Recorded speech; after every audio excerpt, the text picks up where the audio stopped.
Folks, we are live. Welcome to Talking Crit, the post North Texas RPG Con episode. So yes, blame you can blame me. Actually, apparently, Rumble lost connection and wouldn't let me launch on the other channels until I deleted that link. But in any case, I want to thank Gary for joining us, and of course for you know the great time we had at North Texas this year. I want to I'll thank my once a week work spouse who happened to abuse me at the midnight auction. Well, thanks to Fugly. We'll check that Abused later. you. That was food. That was all Jeremy's fault. That no, not me. Yes, I still have my hair. TXG. You can. We didn't have a pair of clippers, did we, Gary? We were trying to crowdsource a pair of clippers. Couldn't get one. Yep.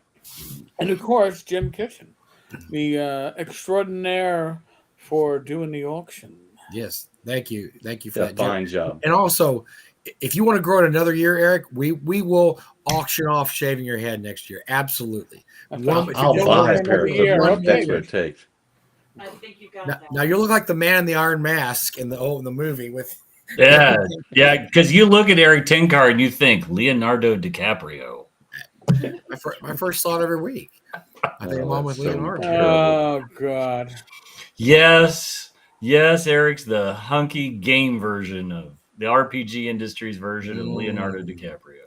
And Mm. Jim would call me the Revolutionary War hero of the con. I know. Now you're like that old guy that got shot in Trenton and then like lived to be 98 and had 8 kids after he got shot. That's who I always think you're just like the old grizzled Revolutionary War vet. Healthy living is what I'll tell you. It's healthy living. Sure. Oh boy. It's all the prune juice. That's it. Yeah, that's the ticket. So, like I said, this is going to be a North Texas RPG Con wrap up. So, Mike, Gary, get her on. First of all, let me say something. So this is our 17th annual con. How many since Doug passed away, Gary? Is this four? Four. The first one that Gary and I did together, Doug got horrifically sick the week before the con and had to bail out, and so we're just like, okay, I guess we're in charge. Well, I was at And the we did hospital I was at the hospital for 2 days taking notes and recording stuff on my phone and getting access to bank account. I mean, I was just like, he was like giving me his debit card to get money. It was ridiculous. Doug had notes. Did he have notes? He had. Oh my God. It was pages and pages and pages. So it went fine. We did it. We got through it all. We're like, wow, this is not too bad. Maybe we could do this if we had to. And it turned out the next year we had to. And so ever since then, Gary and I have handled it. Obviously, David helps quite a bit. David, people don't realize David helps a lot of behind the scenes stuff. He's not up front like Gary and I, because he has 3 kids and he's got lots of stuff going on, a job. Well, and he has to run the company pretty much while I'm at the convention. So he runs Doug's old company Assist but Gary, I'm sorry, but David is a big part of this. I mean, he really is. And this is our 3rd year running it. We're actually 4th year running it, but 3rd year running it without Doug here. And we do, I think, a pretty good job. I don't think we've had a lot of issues the last 3 years. We managed to get everything down pretty good. We streamlined a lot of stuff. As much as we love Doug like a brother, he tended to complicate things quite a bit in some cases. In this case, it was like he didn't like to go from here to here. He liked to go from here, and then we get here eventually. But you got to go this way, because if you go this way, you're doing it wrong, Gary. You know that, right? Truer words have never been spoken. Like this and around the. But here's the problem, Mike. You started here and did this. A lot of times it's here, back around. So we we're just going to streamline this and this and this. And he's still rolling over about us moving the registration desk, I'm sure. Oh boy. Anything we've moved, I think he would have an issue with. Let's put it that way. But I think we've done his memory well. I think we're doing a good job with the con. This is our best year ever in a lot of ways. And I'm gonna say I do my part, but Gary is the heart and soul, and I couldn't do it without him because I don't have the head for numbers he is. For those who don't know, Gary is in the financial world and he knows how to make the numbers do what he wants them to do. And I can't do what he did. I'd be running this on a pad of paper like this if it was up to me, and that would be a disaster. So Gary, once again, thanks for teaming up with me and having a successful con. I really appreciate you helping, and I love you like a brother, right? We are brothers. We're brothers now. I feel the same I got way. 2 brothers in the con. I got you, and I got Robert. And unfortunately, one of you wears Speedos. I keep my clothes on. So. Yeah, well, one of you embarrasses the Battle Auto name. The other one is it's a really upright guy, and it's an honor and a privilege to be involved in this, and I am glad to do the part that I know how to do. And you are the face, you are the entertainer, you're the person that understands the business and the people involved and so forth. And I always joke, I just try to keep the trains on time. So that's the easy way of saying it. I dress up like the devil for an hour. I humiliate myself as a devil, which not as bad as what some other people dress up as. I did not have a Mr. Krabs outfit on, or a Bucky Beaver outfit on, or God help me, a Speedo with a urinal cake on. So I consider myself, if you throw those 4 in there, I'm not doing too bad, right? I mean, no. I was just glad we didn't get a cease and desist from Bucky, so I'm happy. Oh, I don't think we probably should have said that. I believe we should refer to it as a beaver costume, and not in any way, shape, or form affiliated with any kind of mascot for any kind of generic beaver costume. Yes, absolutely, the most generic beaver costume you've ever seen, ever. Definitely, but that. When it compared to those 3, I think boom, boom, boom. I'm up here maybe. No, but we had a great time. Everything went great. This one went so smooth compared to a lot of the ones in the past. I mean, there's always a hitch or two, but we're starting to smooth out the. For you, Wednesday was a technical disaster for me. I had all kinds of problems, but it all got solved real quick. Was the cool thing? It all came together. Started out bad, but I will say this: by the time I got set up later. Normally we in 2024 we were set up by noon on Wednesday. I didn't get really set up till 3 because I was having computer problems. But Lisa and Stacy handed out 284 badges in 6 hours. On Wednesday. On Wednesday. Yeah. Amazing. By the way, people that are talking in the chat, we will answer questions, Gary and I, because everything you're throwing out there, we've all talked about already. We've had major discussion. Gary and I have been in major discussions and everything else the last 2 days. So yes, we will address all this stuff. It will all be addressed. Everything you're saying. Matter of fact, whenever Eric and Jim thinks we should start addressing them, we will. So whenever you think you want us to. Here's pro tip, right? Number 1 is everybody bugged out on Sunday. Like this is sort of a recovery week, and when I say that, I mean everybody went home, everybody sort of is tired, and everybody had to deal with the weather if you flew or whatnot. But think about if things didn't go quite the way you liked or wanted, or you had problems or whatnot. Like the first thing you should do is write all those details down. Like do sort of a timeline. Like I got to my room and there was a wounded badger on my pillow, and I did not ask for the badger, and its name was Gary, and it wanted to go home with me, and I could not take that badger home with me. It happens. So write the stuff down, and then after you've had a couple of days, this sort of falls under the, write the angry email, but wait a day and then read it before you send it. Sort of collect your thoughts and collect your notes, and then. Well, Jim, we've actually, Gary and I have actually solved a few of the issues popping up here. So actually, what I think we would do is, Gary, why don't you go over some stats from the con and tell us, just some numbers, and then we'll talk about, each of us will give our what we did at the con, our favorite memories, and this and that, and then we will talk about what we have done since the con to fix some of the things people are talking about, because we've absolutely already dealt with it. We've already had solutions. It's already done. It's already taken care of. Sorry about Gary, that. It's some kind of internet glitch. What was the question? We'll start out with you giving us some numbers, and we'll go into issues, problems later, and how we've solved most of the issues people are talking about. We'll cover that. I saw one of them I'll talk about in a minute. Okay, so as far as numbers go, we were at so this year we had 517 pre-reg over the 509 from last year. We had 65 no-shows as opposed to 55 because several people had some medical problems, torn retinas and other things that kept them from coming. So that was kind of weird.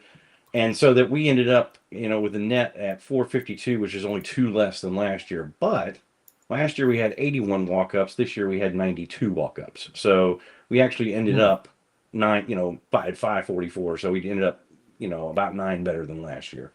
But games, we had 351 games last year. We had 407 this year. So, and ticket sales were drastically different. We had 2,300 last year and 3,000 this year as far as game tickets. So our numbers were up overall, but not as drastically up as I thought they might be. But again, we had a larger than normal no-show, and a lot of it was medical. Because I got lots of emails about I can't come because of X, Y. We had one guy with a burst eardrum, one guy with a torn retina. It's like, what are you people Gary, doing? These are not the stats we were looking for. Like, these are the less sexy stats.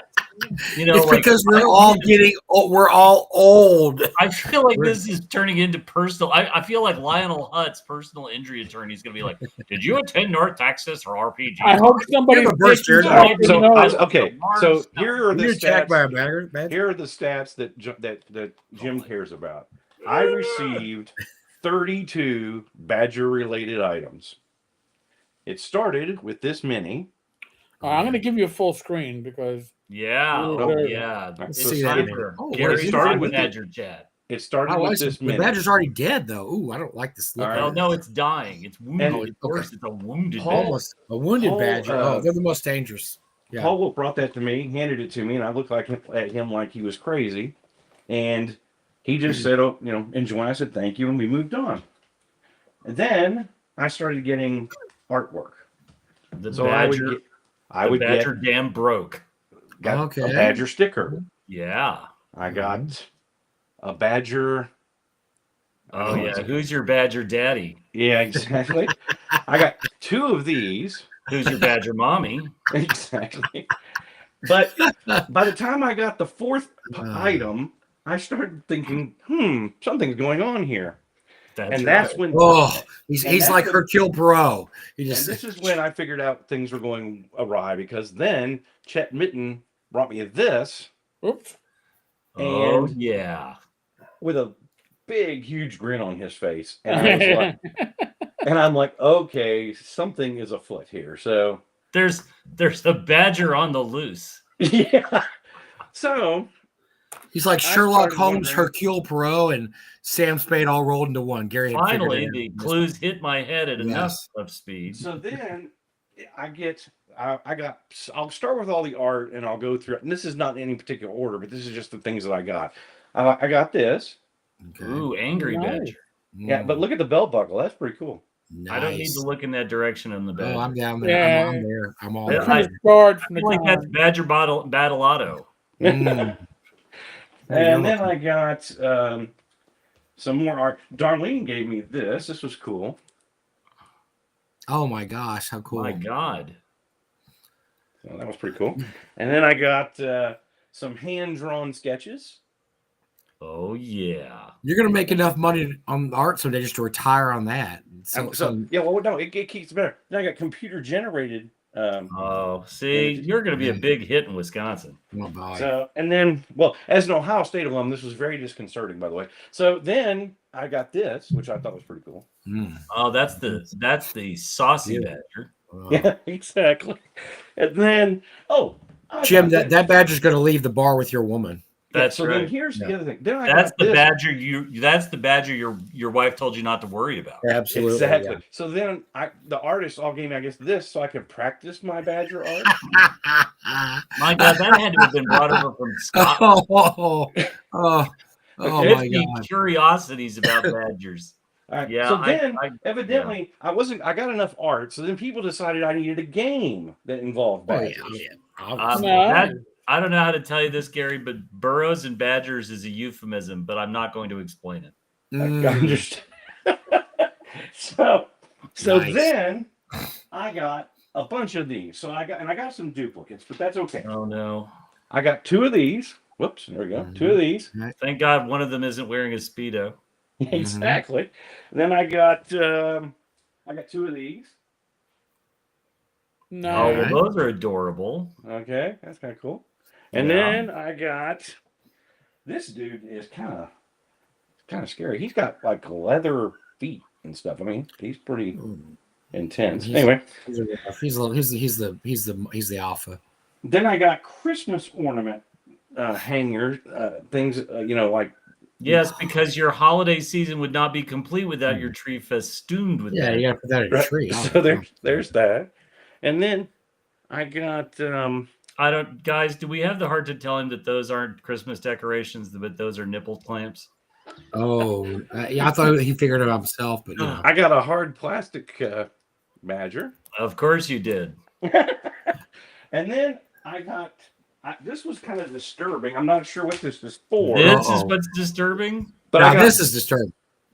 Badger belly butter. I'm not exactly what that is. I'm blind. It's for pregnant women. I see possibilities for next year's midnight auction right now. Yeah. Right, so ointment for pregnant women. Yeah. Okay. Yeah. That's a good excuse, and let's stick to it. And this, Susie gave me these. Susie Mosby. They are combat badger minis.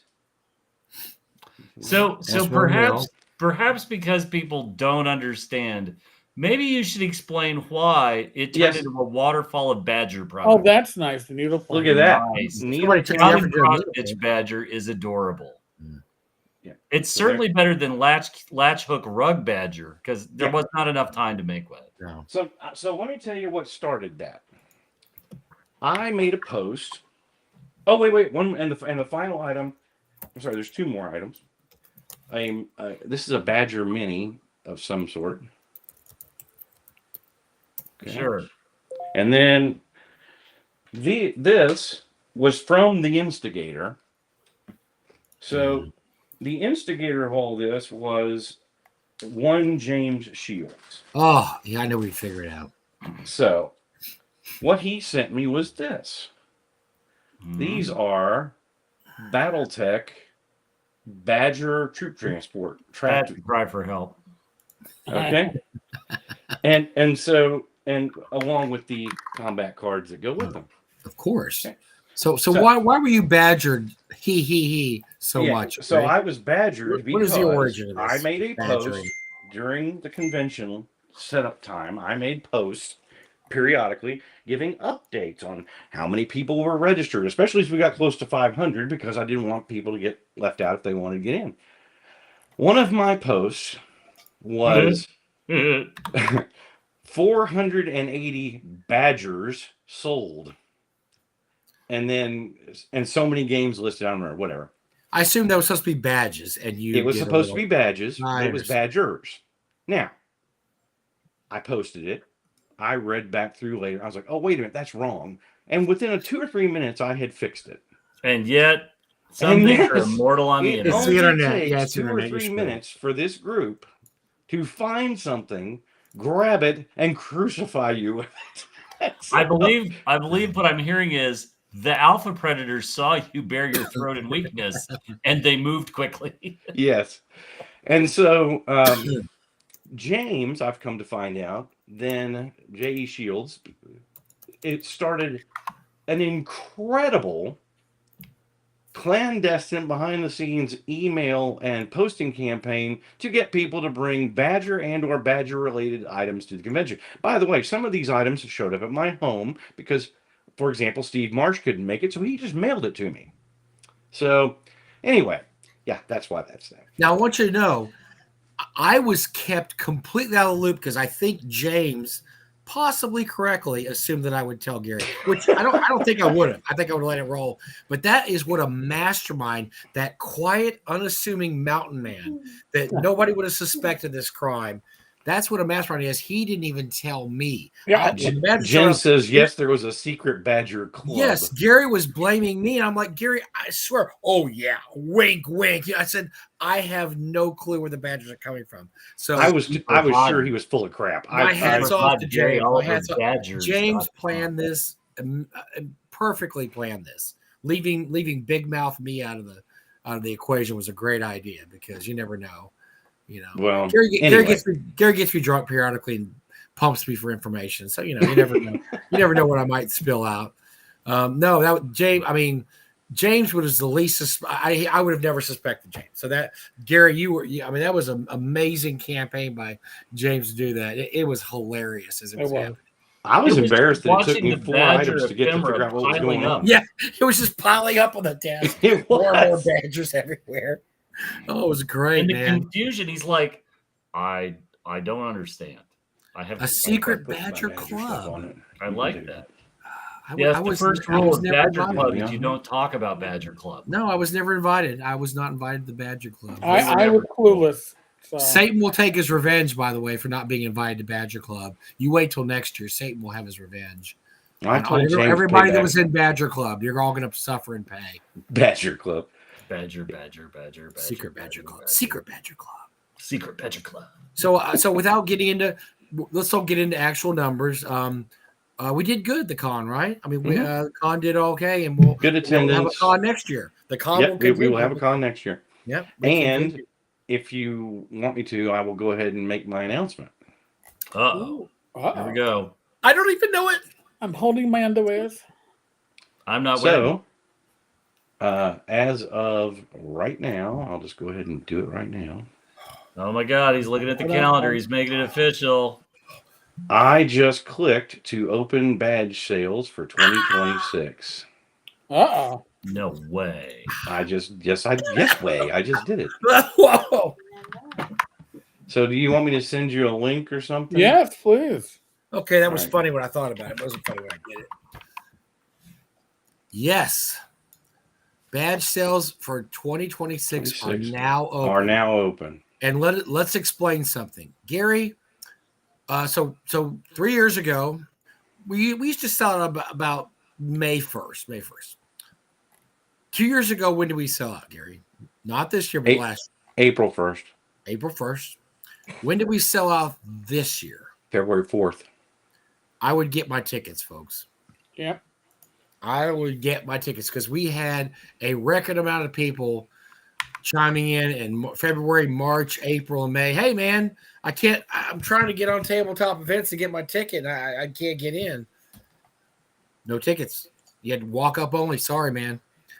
Do yourself a favor and get them now. We roll over tickets for 1 year. So if you get a ticket, your risk is slightly mitigated because you can't make it. We'll roll it over to the next year. No reason not to buy your tickets early, folks. Absolutely zero reason. Not only that, is there a discount, Gary, for early birds? Yes. So this year so this year's ticket price is slightly higher. It's $110. But we are offering a discount of $85 if you register and use the code NTX85. We're going to get there, Angela. We're going to get there. And that discount code is good through July 31st. Nice. Oh, that's even more than a month. But that's 45 days or so. That's beautiful, man. So now, if you want to support the con, you don't have to take the discount. You can just check out without it. Mm-hmm. But if you need the discount or want the discount, NTX85 will put you. For instance, if you're rich like Bill Barsh, just filthy, just he lights cigars with $100 bills. It's disgusting. But yeah, so Blue DM. The reason you got badge 9, you actually probably got the first one because the first 8 are staff and so forth. So don't. Gary's 1. I'm probably 2 or 3, and Dave's 2 or 3. You're 2. Dave's 3. I'm 2. Dave's 3. I like being number 2. Wait a second. I said that out loud. None of us are surprised. Damn it. Surprised. Hold on. All right, this is great. Like I said, how many? What is our cutoff this year? It's up to now. It's always been 500. What is our cutoff? I set the cutoff to 600 because here's the deal: even with walk-ups, we haven't crossed that yet, and it is easier for people when they're trying to find games. If they're pre-regged, they can go ahead and do it. So I'm going to go ahead and push it to 600. Also, one of the little nuances that came out of this year's convention was a week before the convention started, I was notified by the hotel that Boardroom 9, which I had a lot of games scheduled in, was not going to be available to me because it was going to be renoed. They then proceeded to give me these end of hall suites. They're one room suites that have a bar in them and a couch, and then the bed's off in the back. And they took all the furniture out of them and put a game table in them. And so I got 2 boardrooms for the price of one as a compensation. But what that did was it allowed me to expand my room sponsorships a little bit, because I had one guy that wanted to do something last minute, and I was able to run more games over there.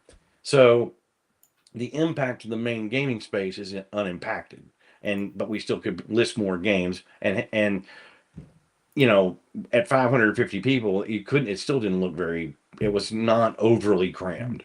So let me explain something. Gary and I have talked about this for years. If anybody's out there going, they always said they would have 500 people, and I wanted to stay a small con, and they're going to say 600. Honestly, it's not going to increase the amount of people at our con. It really won't, because all it's going to do is make it easier for Gary, who does not have to answer emails from February to March to April to May. I tried to register and I couldn't get in. What's wrong? Right. It's just going to make more people all it's going to do is give more preregs, and that's going to help the con. And keep in mind, statistically, and I have numbers to prove this, we get a 10% no-show rate, period. Always, so every year. If we sell 600, 60 aren't coming. Yeah. I mean, I can get that down almost constant to the number every year. We were a little higher this year just because of some medicals, but I'm telling you, it's almost consistently that. That it's basically a way for more people to register for games, which is what we want. We want more people in the games. So it's going to let 100 extra people conceivably register for games before game day, and that's going to help. That's going to help planning the games. That's going to help Gary not get bothered constantly by people. That's going to help the GMs that want to fill their games up. It's going to help the players that don't feel like, well, I don't really want to come because it's last minute, I might not get a game. It's going to help in every way, shape, and form. And it's honestly, I don't think it's going to affect the feel of the con one bit. It's still going to be the same, hometown small con, 70s feel con that you've been used to. It's only going to make things easier for Gary and I, mostly Gary and I, and everybody at the con. Just so we're clear, it is my goal and my desire, and the unending goal of Doug to keep this in the 2 things that I always preach about, which is number 1, I want us to still always feel like a family reunion, and number 2, I want it to be like you'd game when you were a kid. And keep the rooms broken up, keep the events, small, and have it be more authentic and intimate like that. And so we're not going to get away from that. No, and 100 extra people isn't going to change that. No, and that's always been our goal. The first con, Doug and I said we will never go. We had 55 people. We're like, how much we ever get? I don't know, most 500. We're never going to get above 500. Never did, and we slowly got closer every year. But the reason we said that is we wanted the small con feel, and we had one of the biggest compliments the con had. It was, I can't remember if it was Tim Kask or Frank Mentzer, the second or third year, said, this feels like an early Gen Con. This was like going to early Gen Con. There's only a few hundred people there, when they had at the in Lake Geneva. It's the same feel. It's got a few vendors here. There's guys playing. Here's some artists over here, and they really, all the older school guys really enjoyed it because it brought back a lot of nostalgia for them. And for me and a lot of other people, I just don't like big cons anymore. I like the small, intimate cons where you can see everybody, you can say hi to everybody. as small as our con is, I was saying the other day, I didn't even get to say hi to Jeff D. I as many times I walked by and saw him, you still are going to miss people even in a small con, but it does allow you to find those people that, I can't tell you how many times somebody said, where's Tenkar, or where's Kitchens, or where's Barsh, or whatever, whatever. I think the person that said where's Barsh is a police officer, but anyway, and so I could just point right over there. I just saw him over there. I saw him over here. And that's the kind of con I've always, and I'm so glad that when Gary and I started doing this, Gary was absolutely on board with that, because Gary could have said, oh, no, we need to make a lot of money. We need to jack it up to 1,000, this, that. Nope. Gary was absolutely on board with that. And that's the whole point of the con, is to create a small town feel, a small con feel. And I hope we've done that over the last 17 years. I think you succeeded admirably. I think it's in. Yeah. That's our thing. I mean, that's our thing. That's been our deal. And rarely have we ever had anybody complain about the fact that I can actually hear people when I go in a room. There's only 2 tables. Yeah. There's not 8 tables backed up in there with everybody. It's like the drone. It's like a. I can walk around the table. I'm not bouncing my butt into somebody's face. Yeah. Yeah, we've all been to that con where you back your chair up and you go, "Oh, sorry, man, I hit your backpack." The room dividers are very good. Yeah. No, we don't do that. A lot of the rooms have 1 table, and that's exactly the way we want it. We knew a lot of our guests are going to be older, a lot of special guests, and a lot of them have hearing problems. Hell, I have hearing problems, and it drives me crazy when I go to a con, even a con I love, and all I can hear is I can't hear the person next to me. It's just so much babble. But Mike, you left out one question about asking where somebody is. Oh no. Where's Tom Tullis? You left that one out. I thought he was there. That's Tom. Let's back up. Tom hasn't been able to go to a lot of conventions, and Tom has been missed at the shows that he normally attended. And I think what you guys did to try to bring a little bit of Tom to the show was just it was the kind of extra special effort that shows how much at NTRPG they care about Tom Tullis. How much Jim, we like to go the extra yard, Jim. That's right. You don't just go the extra yard or the extra mile. You go to the extra splash guard, and I think that's important. And with Tom, you want a refreshing scent that sort of covers up other smells like urine, which is why if you didn't make it to North Texas and you weren't perhaps using a stand-up urinal, if you were restricted to the just toilet side of the bathrooms, you would have missed the Tom Tullis photographic urinal cakes that were deployed at the start of the convention and were there all weekend long. Well, Tom has always been number 1 in our hearts, and in he's always the number 1. And so Gary, I will say this was Gary and I are into this. This was a Zach Glazer production from start to finish. He came with the idea, and I don't know how innocent we are. We approved it, so I'm very thankful that Zach didn't execute on the Tom Tullis toilet paper, because that would have been a completely. Oh, what, Jim? Hold on, I got to write this down. Thank you for the idea, Jim. This is why we have you at the. Oh crap! For these scintillating ideas, and actually, what we consider for next year might be, let's say, 1 step beyond even that, and that's all I'm going to say, and I won't go into any details of what we might have planned for next year. But yeah, that was a special moment for a lot of people. Zach was like a giddy schoolgirl jumping around the bathroom. Go in and take a piss. Go in and take a piss. I'm like, what? No one of Zach's demeanor should skip and be as happy as a little schoolgirl the way Zach was. I mean, it's really disturbing. When a looming giant comes to you and says, "Have you peed yet? Have you peed yet?" You're like, drink some more water. Drink some water. I haven't yet, but I'm thinking about it. Well, you need to go pee. Well, I think I'm a little troubled that you want to go with me to the bathroom. Yes, Ken, the same amen person. to that, Jim. I'm telling you, it is distressing to have someone come up to you and go, you need to pee? I'm like, Zach, buddy, I don't need you to hold it. I'm good. And I don't need your handwriting. I'm fine. As Ty said, Zach Glazer handled all the family business that night because he got him. He got Tom for any number of sins Tom's committed over the years, and God knows there's an innumerable amount of these sins. If you've seen his memes and his But if nothing else, Tom's a good sport. Well, actually, he's not a good sport at all. But we're going to pretend. Right now, he is seething in his Tom Tullis volcano lair, trying to come up with a way. He's petting his white cat, and he's I will get my revenge, Mr. Bond. I sent the billboard in Texas. We've already sold 20 passes. Oh, by the way, there's going to be another post on the Facebook page. There's going to be an official administrative change going forward. Badges will now be referred to as passes as we move forward. You won't make the mistake. You won't make the mistake. How can he mess up badges? I can't wait to find out how Gary's going to mess up the passes. Gary's don't make passes at boys who wear glasses. Oh, yeah, there's a lot of bad ways you can mess up the word pass too. I'm just saying, change a few vowels around. Everybody buy your asses. It's the accent. You were on board, but then you lost us with the accent because it just hurts. Right? I don't do the Eastern Kentucky accent. You don't have to do that. Just turn it. Great con. We had we're gonna go day by day here. Doug, you had this idea way back when. He's like, I'd like to have a week-long con. And I'm like, you're insane because you don't do week-long cons.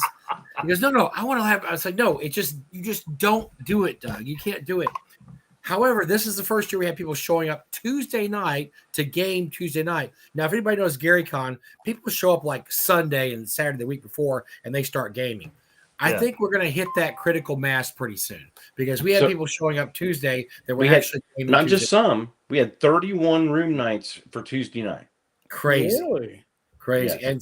And so the con will hopefully people will show up earlier and earlier and play. We had the Wednesday pre-con get on. For those who don't know, that's actually a free night. You could show up and just hang out and play games and go to the vendor. That's I know people that just show up for that night. They're cheapskates and they just want to show up and they go and say hi to everybody and they go to the vendor hall and buy stuff and that's just what they like to do. They don't like to spend any money on us, but that's fine. We're okay with that. Sample the con, come by, see what you're going to be missing if you don't go the rest of the time. But we have games scheduled Wednesday night. Wednesday night went really good. Everything went great except for our show. Our show sucked donkey balls.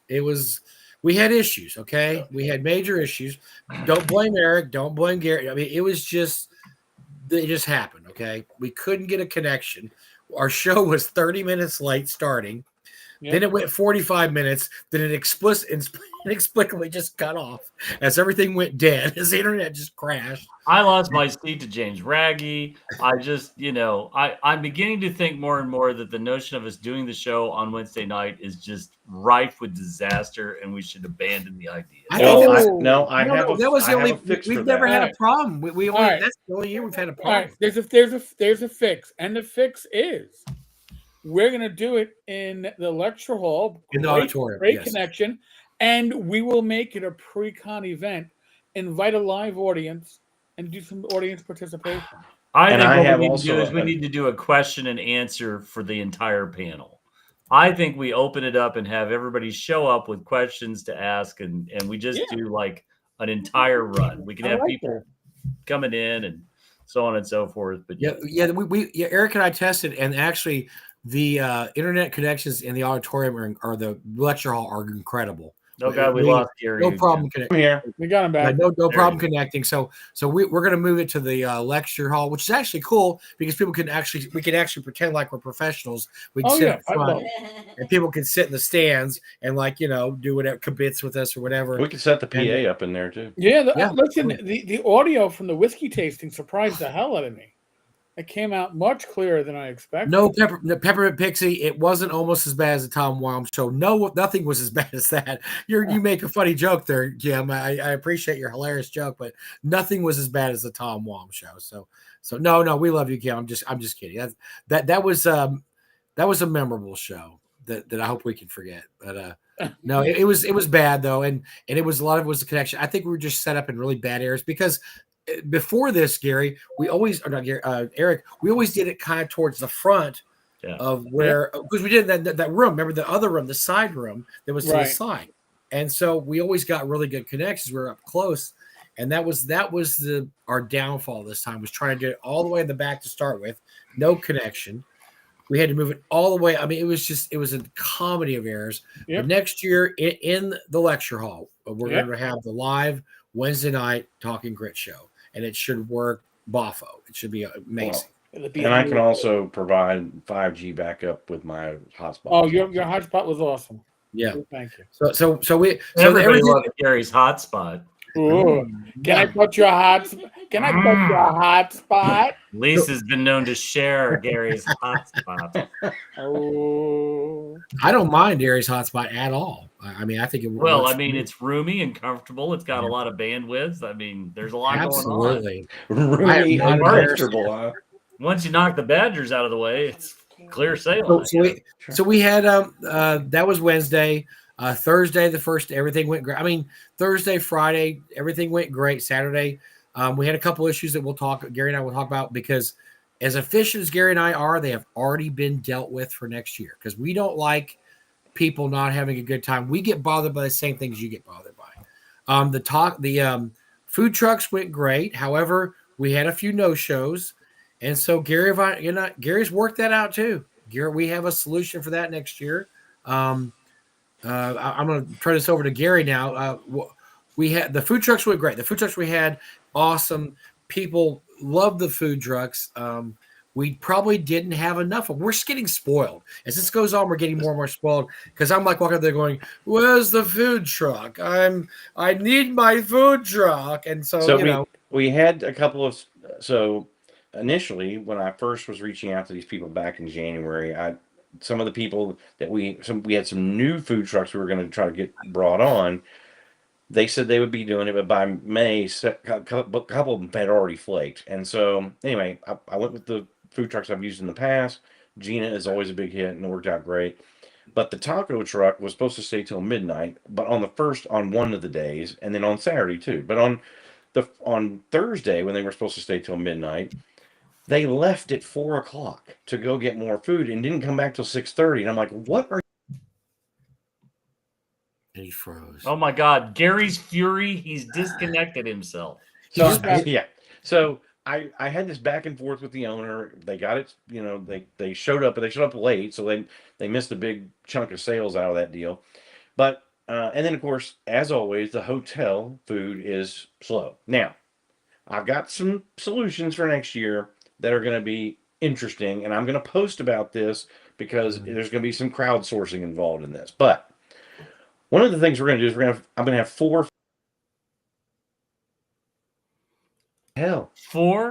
food trucks every day. Yep. Wow. And then the other thing that we're going to look into doing is, the hotel said they often have weddings that have 700 people. And if we were to go with a buffet option, where we had 2 or 3 items on a buffet at given time periods. So, for example, from noon to 2 or 11 to 1, there's going to be a buffet that's going to have chicken, fish and chips, and hamburgers, whatever on it.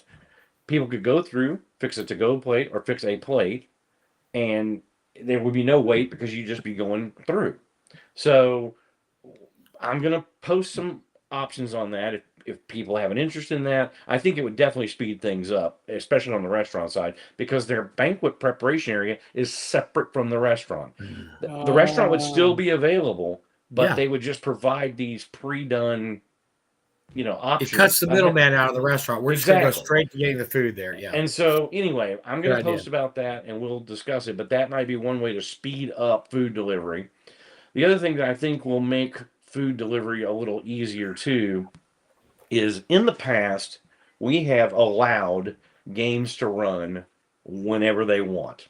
Okay, so a GM can start a game at 10:00 in the morning and go till 2 if they want to, and then they get out at 2 and there's nothing to eat, or they go, the restaurant's backed up or whatever. What I'm going to do is I'm going to go to a more standardized format for scheduling blocks. We'll have 8 to noon, 1 to 6. 6 to midnight, or something like that. Now, for people who want to run exceptionally long games or want to have games at off times, one of the things that I'm going to do is, we have a lot of interest in room sponsorships, particularly for the boardrooms and so forth. And as part of that sponsorship, the sponsors, Jeff Delaney and the Knights and Knaves people are the two best people at this. But basically, when they sponsor a room, they're supposed to provide me with a game grid of all the games that are going to be in that room for the entire convention. Because if they don't fill up the room, I'm going to use the space. So they'll submit a grid. Here are all my game times and so forth. Room sponsors will be allowed to run games at any time they want. Other just attendees who are submitting games will need to submit games in the blocks. And then that way, that'll make scheduling easier. And when it comes to these food options, the food options can be available during the breaks. That will help me with the food truck vendors as well. And it'll also help me with the hotel. The other thing that will help with is, for lack of a better term, fixed events. Things like the auction. If we have the auction during one of these break periods, we're liable to have more attendance and things like that. Or if we sit it in a block that's within one of those blocks, we'll get better attendance and things like that. So that's one of the things I'm working on, trying to work out the details. I may actually offer, like 8 to noon or 9 to 1. I may break that up a little bit so there's 2 or 3 options, but not just whenever. But I'm still kind of playing that. Steve, by the way, glad to have the call. Steve, the reason we can't do that, and I post on there, we can't have a limited menu is because it's a hotel restaurant. They have other people staying there but us. It's, we can't say just you do what we want you to do because you're staying at the hotel. No, they have to feed pilots and flight attendants and normies that are coming in there also. So GaryCon takes over the entire Geneva Ridge. I mean, it's all theirs. They can do whatever they want there. So they can. And we're getting close, but not that close. Yeah, we're not that close yet. And having double the food trucks, we can afford some to flake out, which every year somebody flakes out. It's just the nature of food trucks. If they get a better job 3 days before your con, they're gone. We're going to do that. That's just the nature of what food trucks do. They will leave for a better job in an instant.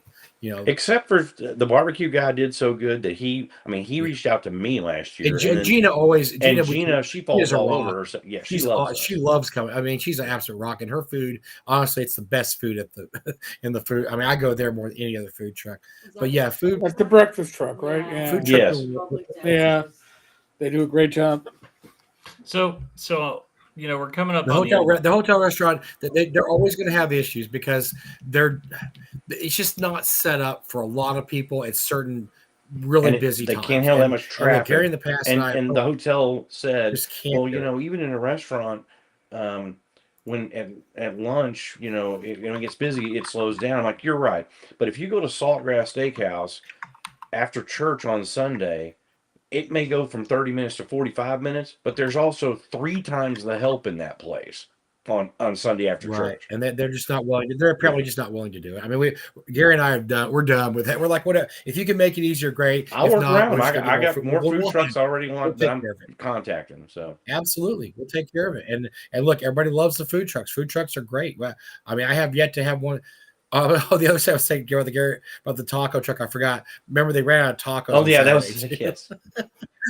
All they had was quesadillas and nachos. Like taco truck ran out of tacos. All right, that's awesome. So yeah, and their food was good when they had it, but they just didn't always have the right mix of food. So we're going to. That's an issue. We're going to solve it. We already got all the.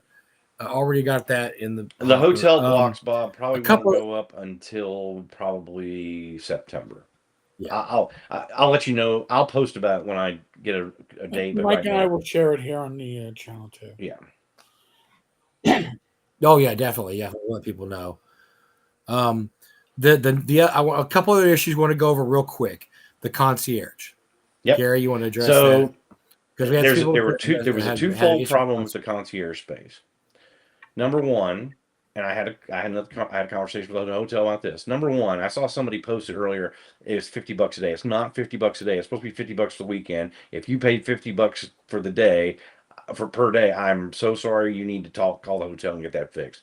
It was supposed to be $50 for the weekend. That's the first thing. Second of all, on day 2, on Thursday, they removed all of the silverware and replaced it with plasticware, and they took all the drinks out of the cooler. And the argument was that people had been going into the lounge and getting 8 and 10 bottled waters and sticking them in their or drinks and sticking them in their backpack and walking out. They loaded up. So they cleaned out the fridges. So their answer to that was to clean out the fridge and say you had to go to the front desk and give them your room number, do it, and so on and so forth. So my argument to the hotel is this: fine, we had some bad actors, and that's why we can't have nice things, and I get that. But by the second token of that, we have people, and Chris Dodgill is a good example. You know, he travels all the time. He's a Bonvoy Titanium member. Da, da, da. He expects to get his Titanium privileges because he goes to all their properties all over the world. Okay, you can't penalize people like that because you got some bad actors. So what I told him was, this kind of, I'm not trying to be whatever. I'm not trying to be ugly about it, but yeah, you can say it. That's a you problem, not a me problem. If it's that important to you, police it. Put an employee in there, and every time somebody grabs something, say, "What's your room number?"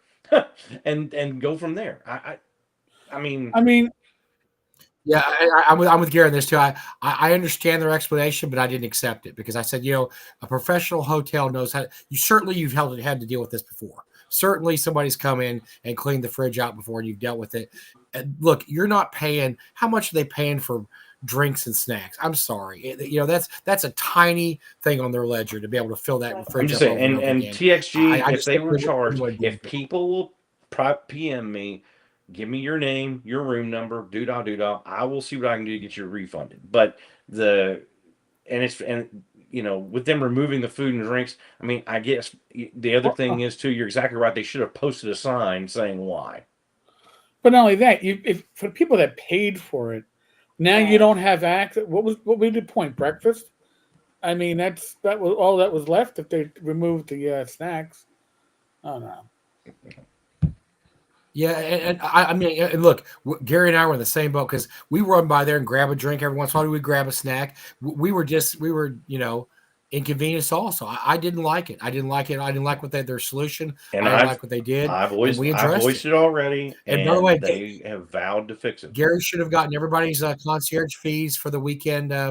Did the convention the hotel decide to on a case by case basis? They were going to reach out. So reach out to me. If you have an issue, number, call your them. Last name, and if you give me that information, I will see what I can do about getting you a refund.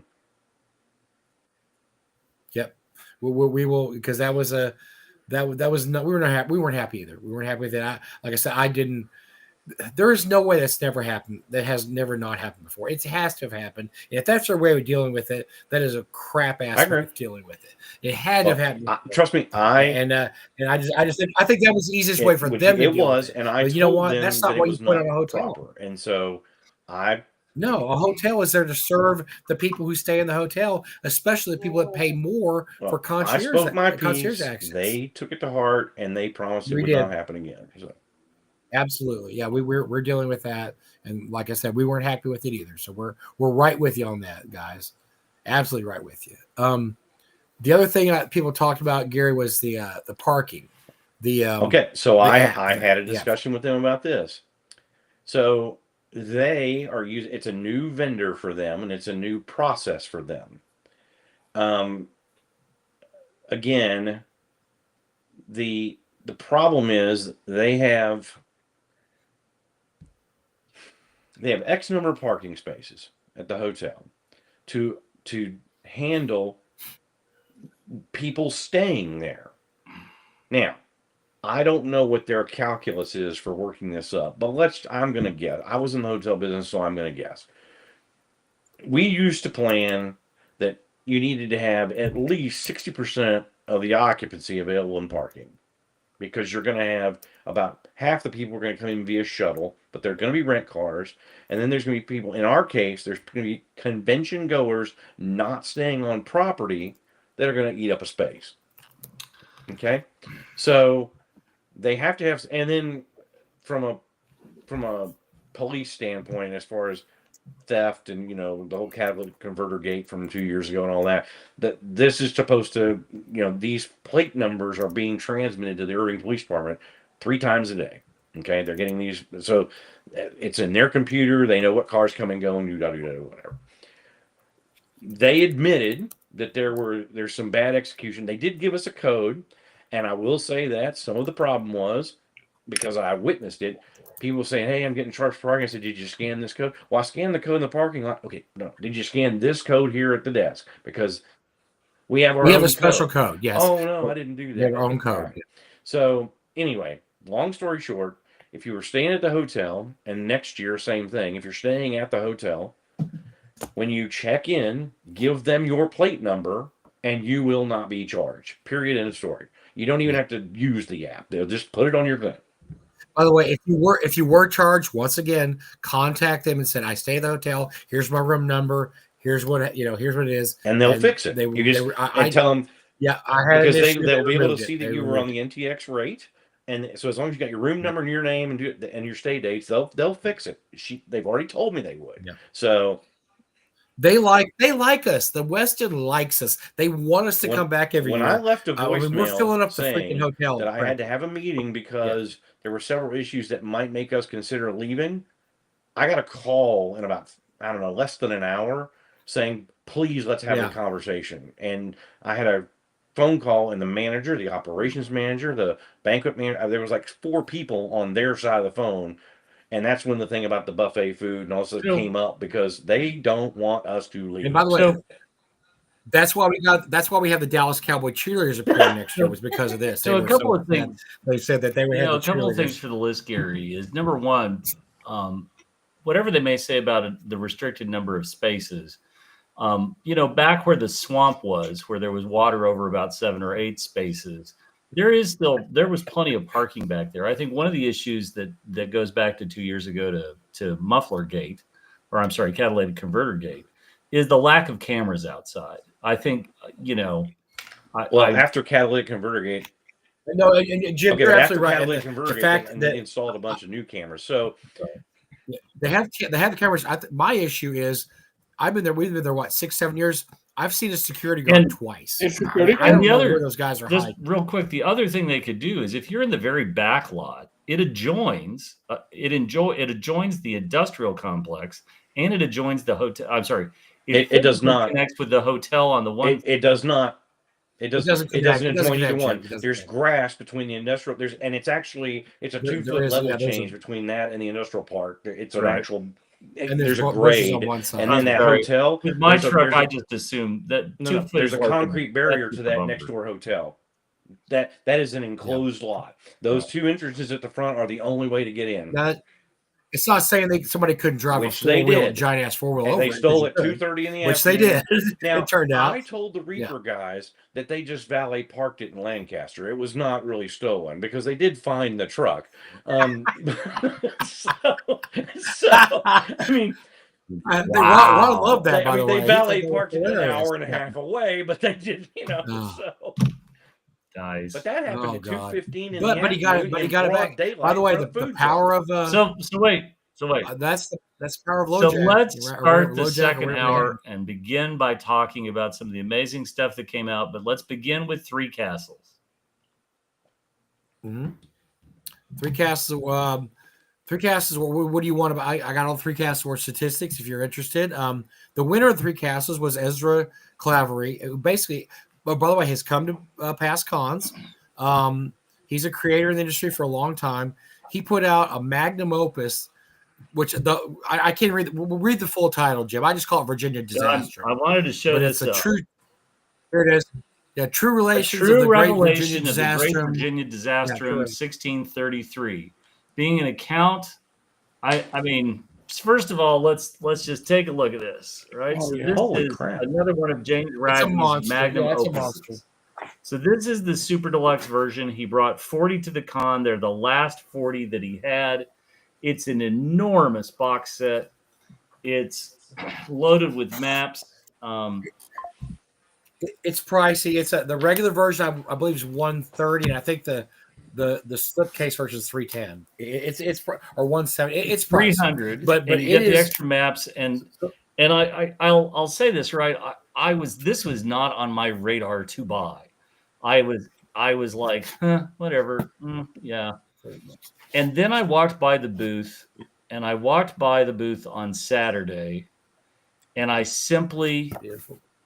I started thumbing through it, Amazing. and within 5 minutes, Beautiful. I gave up, Yeah. and I just relented, and I was like, I'll take one.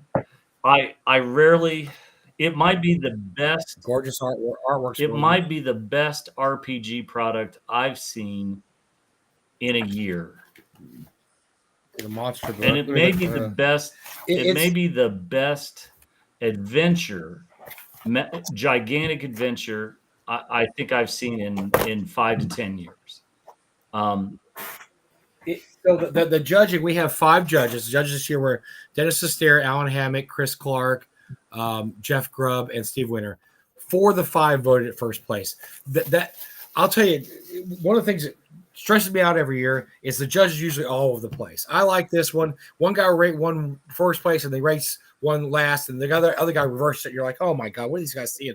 No, 4 out of 5 first place. The other one second place. It was universally they considered that the best product among a really talented field of designers. And I mean, really and truly, it's that much better than anything else around it.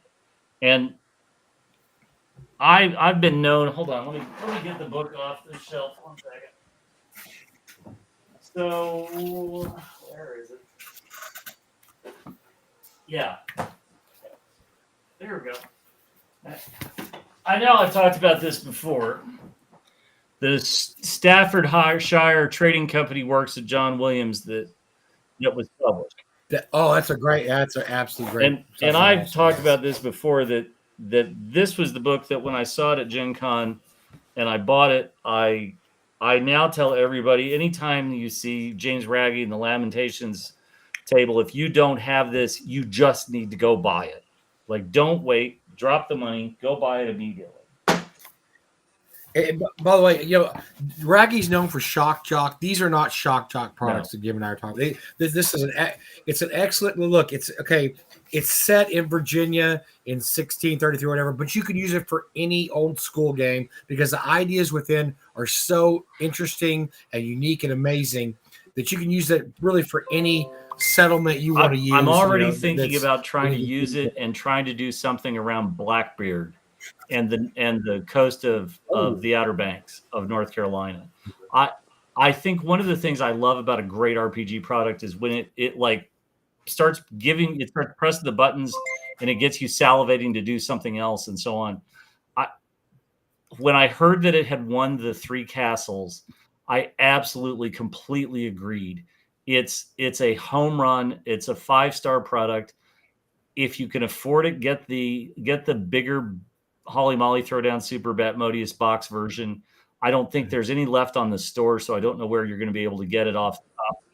He brought his last copies, I believe, to North Texas. I don't know if he sold out, Jim, but he came pretty close. He bought it's to North spectacular. Texas. The maps, the cartography, the layout of everything, the color work. It's in a readable type font. As Mike alluded to, there's a dialing down of stray penises and vaginas from perhaps other products. Yes. Well, Ezra Claver is not a shock jock. He's a scholar. He's a scholar, and he's a great writer. And like I said, I'm reading it, Jim. I'm like, I'm proud to know Ezra. And this is so cool that I actually know this. And we live in the golden age of RPGs. But think about that. Like this is Shadow Dark was the holy crap. Where did this come from?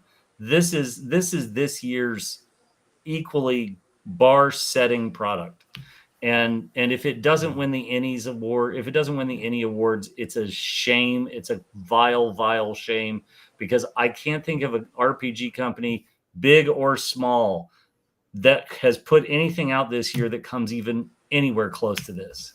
And it's spectacular. Well, we'll probably get another WotC product will win. No, they don't enter anymore. The Book of Big Monsters or whatever. I don't know what the fuck they put out.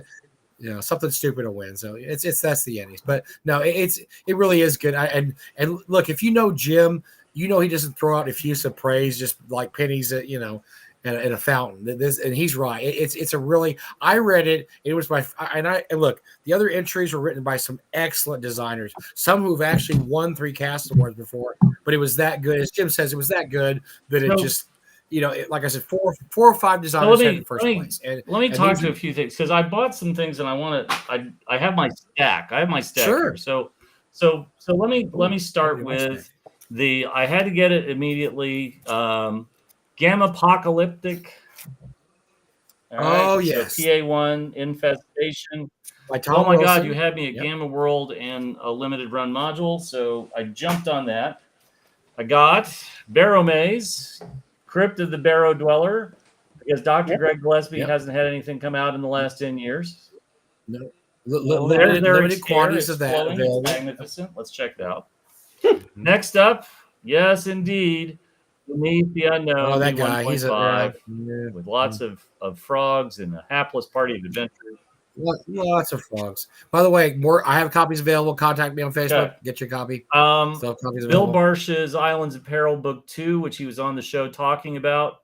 This is the second of the book of the Holmes work. And then finally, and I really wanted to do this as a shout out. I try very hard. Why don't you pull me back out to the larger group? So if you know anything about me, I try very, very hard not to be. I have people that will be like, "Hey, would you like a copy of this? Hey, would you like a copy of that? Would you?" And routinely, I just say no, because I don't want somebody. I don't want to feel obliged to mention something, and I don't want to feel. I don't want people to feel like, "Oh, Jim asked me." Jim hits me up for free stuff, and I really, really try not to. And this time at North Texas, I had a chance to have somebody came up to me and said, "Hey, I was hoping you would give this a read. I hope you might like this," and so on. And I initially started to say, "No, thank you," but I don't know why, but I did say, okay. And having committed to that, I was going to not mention it, right? Because I didn't pay for it. I didn't buy it with my own money. It was given to me, but I do want to talk about it. And I want to talk about one of the things that I saw. One of the things that we've seen over the last year is that there is a very popular game, called Shadow Dark, that everybody and their mom, third-party adventures, are jumping on as fast as they can. One of the things about this is sort of like when 5e exploded. You have a lot of companies, like you have great companies that make great products, but you also have, hey, I'm the PDF bandit, and I made this adventure, and I managed to get it printed at Kinko's, and hey, it's $20, and they're utter crap. And so Shadow Dark is sort of experiencing this third-party wave right now, where you've got everybody and their mom bringing all sorts of stuff to market to tie into Shadow Dark, and that's great because that just expands the ecosphere. But the quality varies wildly, and so I had bought Black Blade Publishing was at Gary Con.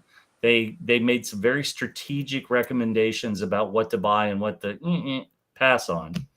And they were there again at North Texas. They've been at North Texas every year. They're like the Barshes at Pacesetter. They're just a tradition.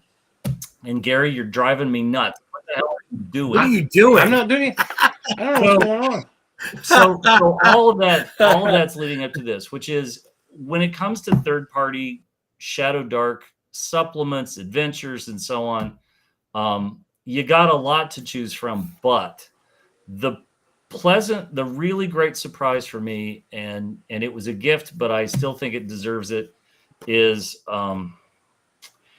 Greg Christopher's Terra Invictus campaign setting. Oh God, yeah. And so I got a copy of this. It's great. And I really want to talk about this for just a minute. It's again, when you have a 1 or 2 man show trying to publish something like this, you really, the quality varies wildly. You've got the guys who've spent 20 years in Photoshop and know what they're doing, and you've got the guys who decided to do it in Word and wing it. I probably would be more like one of the guys that tries to wing it in Word if I tried to do it. But he's published a great book. If you see a copy, you should pick a copy up. If your store doesn't have it, you should reach out and buy it directly from him. I don't know if he has. It's on I drive. don't know if he has distribution or not, but it's on drive-through, and you should look it up if you like Shadow Dark, if you're looking for something different. And one of the reasons, let me try a different browser. This is weird.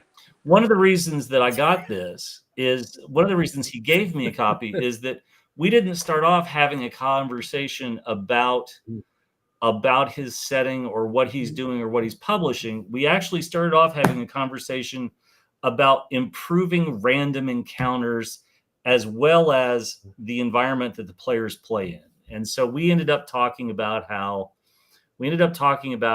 Gary is driving me batshit crazy. But we ended up talking about how you don't want to have a ton of work for game masters trying to keep track of the environs, but you also don't want lazy players who are like, well, we've conquered all the monsters and we built our castle and we don't have to bother with going out in the countryside. And that led to a discussion about random monster tables. That led to a discussion about his book. And he gave me a copy as a continuation of the discussion, not I'm looking for a good review. Right. But he's getting a good review because it is just great. So, yeah, I really hope Greg submits that for 3 Castles next year, because it was one of my favorite recent products. He came on the show, man. No, I know, but I hadn't had it. Me. I hadn't seen it. I hadn't read it. Me either. I didn't have a copy, and so I'm like, okay, well, it sounds cool. When I first got it a few weeks ago, I was like, holy shit, this is so useful. That's at this point in my life, and I don't know how Jim rolls on this or Eric, but I'm looking for useful products, stuff I can use in my game. I run a game already. I'm not going to start a new campaign, but I want stuff that I can plug into my campaign. His hex crawl thing plugs in, just seamless. I can use hex crawl stuff because I don't like to have to roll up a shitload of hex crawls, right? And he has a great system for doing hex crawls. And if you want to just pull the encounters that he has some great encounters, and it's not just encounters though. Each hex crawl it has a whole list of things that you roll for that you find out about that hex. And I just thought that was something I could definitely use in my games. It's very, very, very useful. And I think that's just it, that we all now need. We need useful products. Like when I look at a lot of the third-party stuff coming for Shadow Dark, I don't need your 1d20 nose-picking table. I'm sorry, I just don't. I don't write that one down. Thank you, Jim. Another great idea from Jim Kitchen. I don't need the D8 earwax sculpting table, right? There's so much of this stuff that I'm going to call Raggy. I think Raggy needs. I'm sorry, no, I just don't. But when we find great products, when we find clever products, when we find something that actually fills a nice little niche, again, I did not ask for this. I did not ask. It came out as a result of the conversation we were having. But Greg Christopher, really, really, good job, well done, and it's one of my favorite things that I picked up at North Texas that I did not expect. I didn't go looking for, but I was very, very pleased. But by the way, Chubby Funster, the Chubby Funster. His Shadow Rim, which is a takeoff on Skyrim, was one of the 3 Castles nominees. But he also wrote something a couple years ago called Shadow Sun, which is his version of Dark Sun. And I'm going to tell you, I like it better than Dark Sun. I absolutely do. I would play that before I play Dark Sun. And I know WotC doesn't have the guts to come out with Dark Sun again for various reasons. But if you wanted to play Dark Sun, I think Greg's version is. I would be terrified of Greg's version of Dark Sun. It's great. It's you need to get it. It's great. This. It really, like I said, I wasn't ever a Dark Sun fan, but I read Shadow Sun. I'm like, I would play this. It keeps the best, and then it just ignores the worst of Dark Sun. I have an infestation of Thrycreen in my swimsuit area. Help me out. Help me out. No. So yeah, Greg Chris for thumbs up. Great creator. Eric, did you get anything at the con that you I got because everything that Jim just said, I got too. I got a bunch of James. I think that's stuff from James Raggy that Jim got. I got some compilations of some of the earlier adventurers because mine are generally in storage. I'd love to be able to pull them out. By the way, I just remembered I've got a bone to pick with you, Eric. I've got a big bone to pick with my once a week work. I watched your video about new and exciting things you got in the con, and there was one notable exception that you did not talk about. Wow. I didn't get it. I noticed Look, that. there is. You didn't get it. And I'll hear tell that, you Jim? why You I didn't didn't get get it, Mike. Well, it wouldn't fit your No, suitcase. I know. I mean, look how time big out, it is. time out, That's not going to fit your time out. I'll suitcase. tell you why I didn't get it. God, I hate it when you two fight like this. Can you just It's tell like us when you're going to have to spouses, register? damn it. Our mommy and Mommy and daddy daddy still are gonna be fighting. our mommy and daddy. Yeah, and I didn't get it because I knew I could buy it afterwards. I need that afterwards. My God, would you two get a That makes me registry feel so we know better. when you're getting Yeah, married? I'll get a free copy off Mike. I don't want to spend any money on it. I'll just listen. God. There's a lot of stuff. The only thing that I bought from either Gary's table or your table was Greg's barrel maid. So that's the only thing I'm pretty sure I won't be able to snag later from Mike. That's because if you don't, it will hunt you down and make you buy it while it sings "Oh Canada." Well, yeah. Oh Gary, I don't want Canada, Eric you to better come buy back. barrel maid. Tell Eric to stay home till next year. I don't want him to come back. So I brought something Friday night to the convention, and it I thought it was pretty cool. But it was we had a Friday night Battletech mascot that I brought. I brought a 4-foot Atlas. Oh, that was awesome. Yes. It disturbs me that it's now in your bedroom. It's not. It's in the hall, and it's going. It's going working its way there. Along with the red picture. By the way, I ran to the couple who bought the big red picture, Gary, last year. They're a delightful couple, but there's a screw loose along the way somewhere. But they are absolutely wonderful people. But the question has to be asked, how do you sleep at night with that in the house? What was their answer? It's over their bed. Oh God. It's actually, no, seriously, it really is. It's in their dining room. Is that better than it over their bed, Jim? I don't know. Everywhere you go, How can you eat in front of that thing? It's always watching you. So let's talk. Let's see what other stuff to talk about. So you mentioned the whiskey tasting. We had an auction. I think next year we should expand the auction and make it a little bit bigger and better. I got some ideas. I wanted to say that the auction. I've tracked the auction every year. Gary does too, and the auction. The amounts have steadily gone down in the last couple of years because, and I believe this is economy related. We were absolutely thrilled with the numbers we got in 21, 22 because, look, it's COVID money. Okay, let's just say it. COVID money. People were just blowing the doors. We had record price on stuff. 2023, it was still okay, but whatever. 2024, an absolute dip, and there was a dip. We had some valuable stuff in the auction. Did not go anywhere near what it should have gone for. I was prepared for this year. I didn't want to put a lot of really expensive items in there because I honestly didn't think they'd get what they're worth. And Gary and I aren't going to just give stuff away to Ingo. Basically, we're not giving it away to Ingo so he can resell it on the internet. And so. We will look see how next year looks financially for people and how things are going. And look, I don't want to get into the nuts and bolts, right? I think there needs to be. I think we need to do a few things next year. And that said, we had people in the room. We had a lot of good fun in the room. We had some silly good stuff. I'll tell you something else. For the live auction. I want to let people know because the situation for years was the same 10 people won everything. And that's true. They did. The same 10 people bid and they would win everything. And people got frustrated. And as the years went by, that room used to be full, Jim. It was full years ago. And then as people got more frustrated, less people come by. I think this year we had maybe 25 people in there. That's not enough for a good auction. So we have some things Gary and I are planning, and we'll listen to you, Jim, if you have some ideas. But we're going to try to get more people in there. This is part of Gary's thing about doing the schedule, the way he's doing it. So games won't be running during the auction.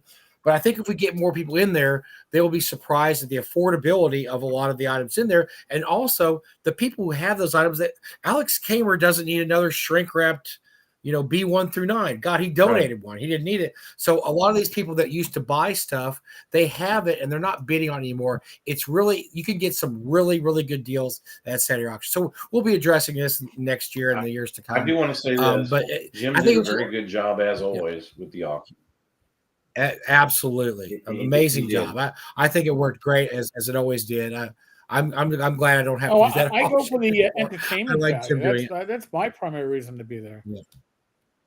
I like what I do, and which is basically what I do is when Jim doesn't know what an item is, he said, "Mike, talk about this." That's exactly what I want to do at the auction. That's all I want to do. I want Jim to auction. I want to tell the backstory, and Meinhardt could do whatever the hell Meinhardt does, and then it's a perfect team working there, and everything worked great except Meinhardt gave the sheets away, and I'm going to kill him for that. But other than that, everything went like clockwork smooth. We got paid for everything, right? So somebody raises a good point, and let me just talk to this, right?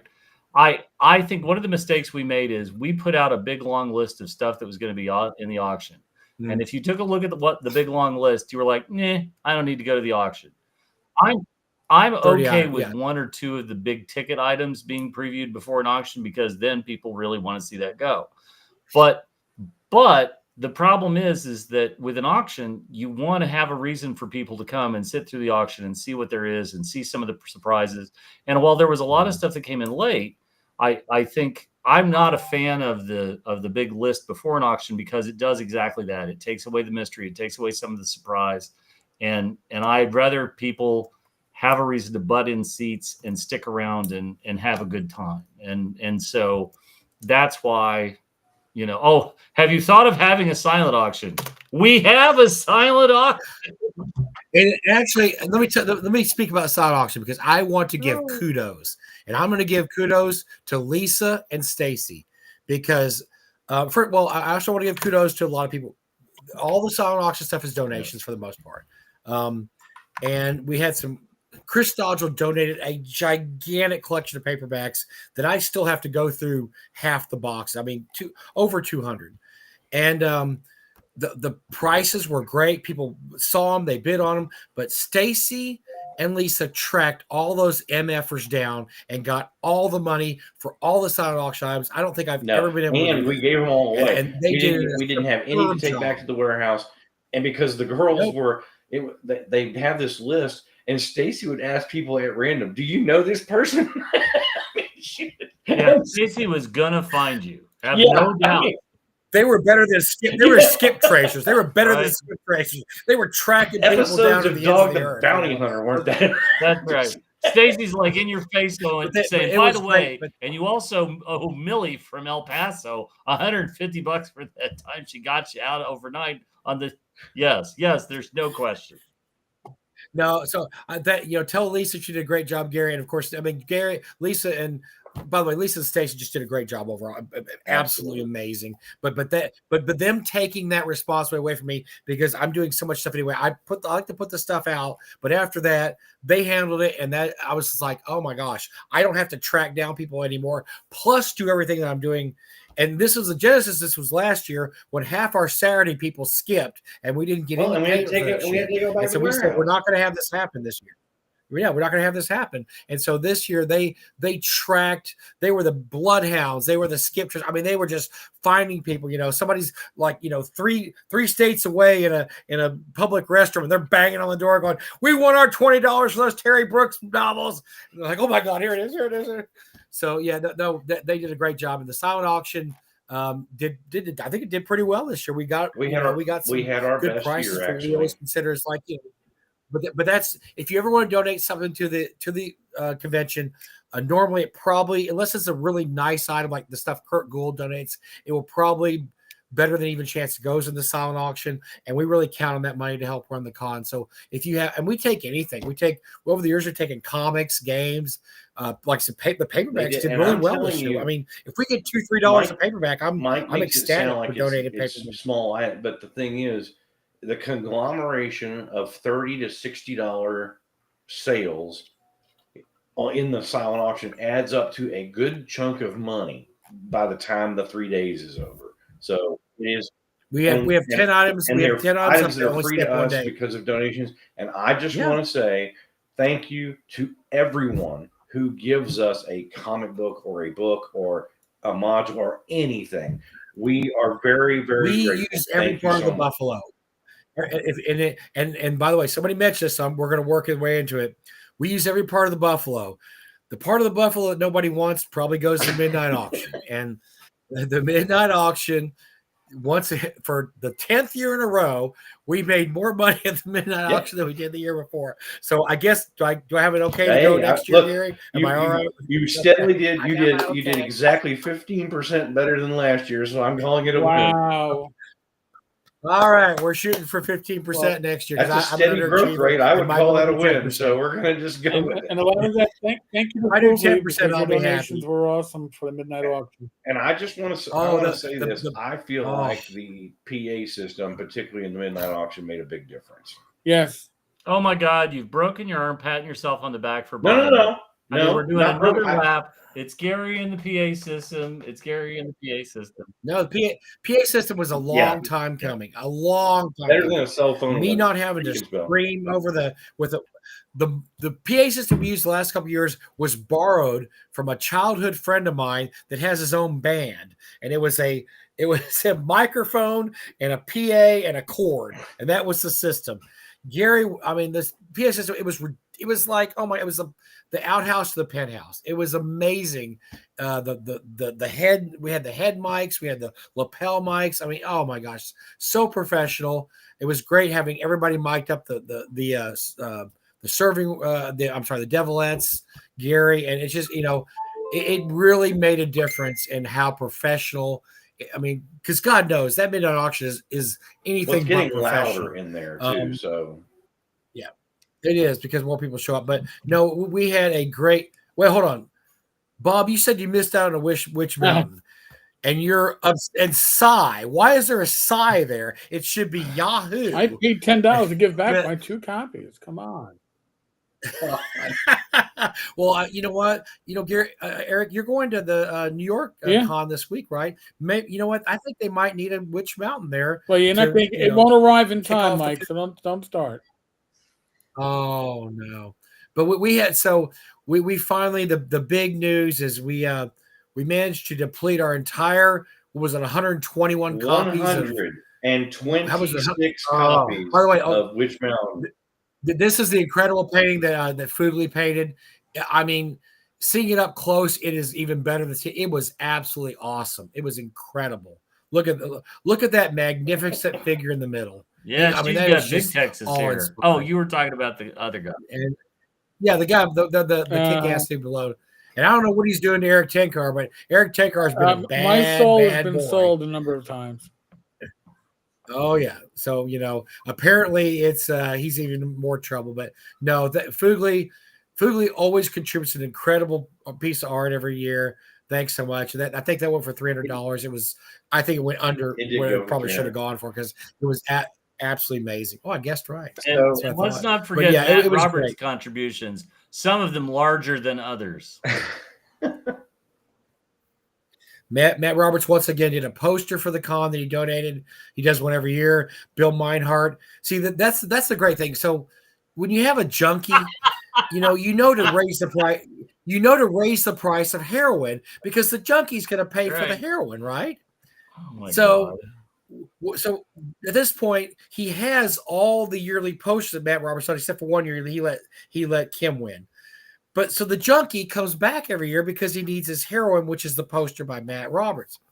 So we got, so if you want to really screw with Bill one year, just keep your hand up during the auction of the poster because we made him pay how much for the midnight auction so Matt did 2 versions. He did the regular version, which had Mr. Krabs, which would be fine to share with all of you. That one would be fine to share. It's the other one. But he did the midnight auction one was a close-up of a Speedo worn by somebody that with a giant Thaco button on it. I love Thaco. Don't forget that. It was a one-of-a-kind item.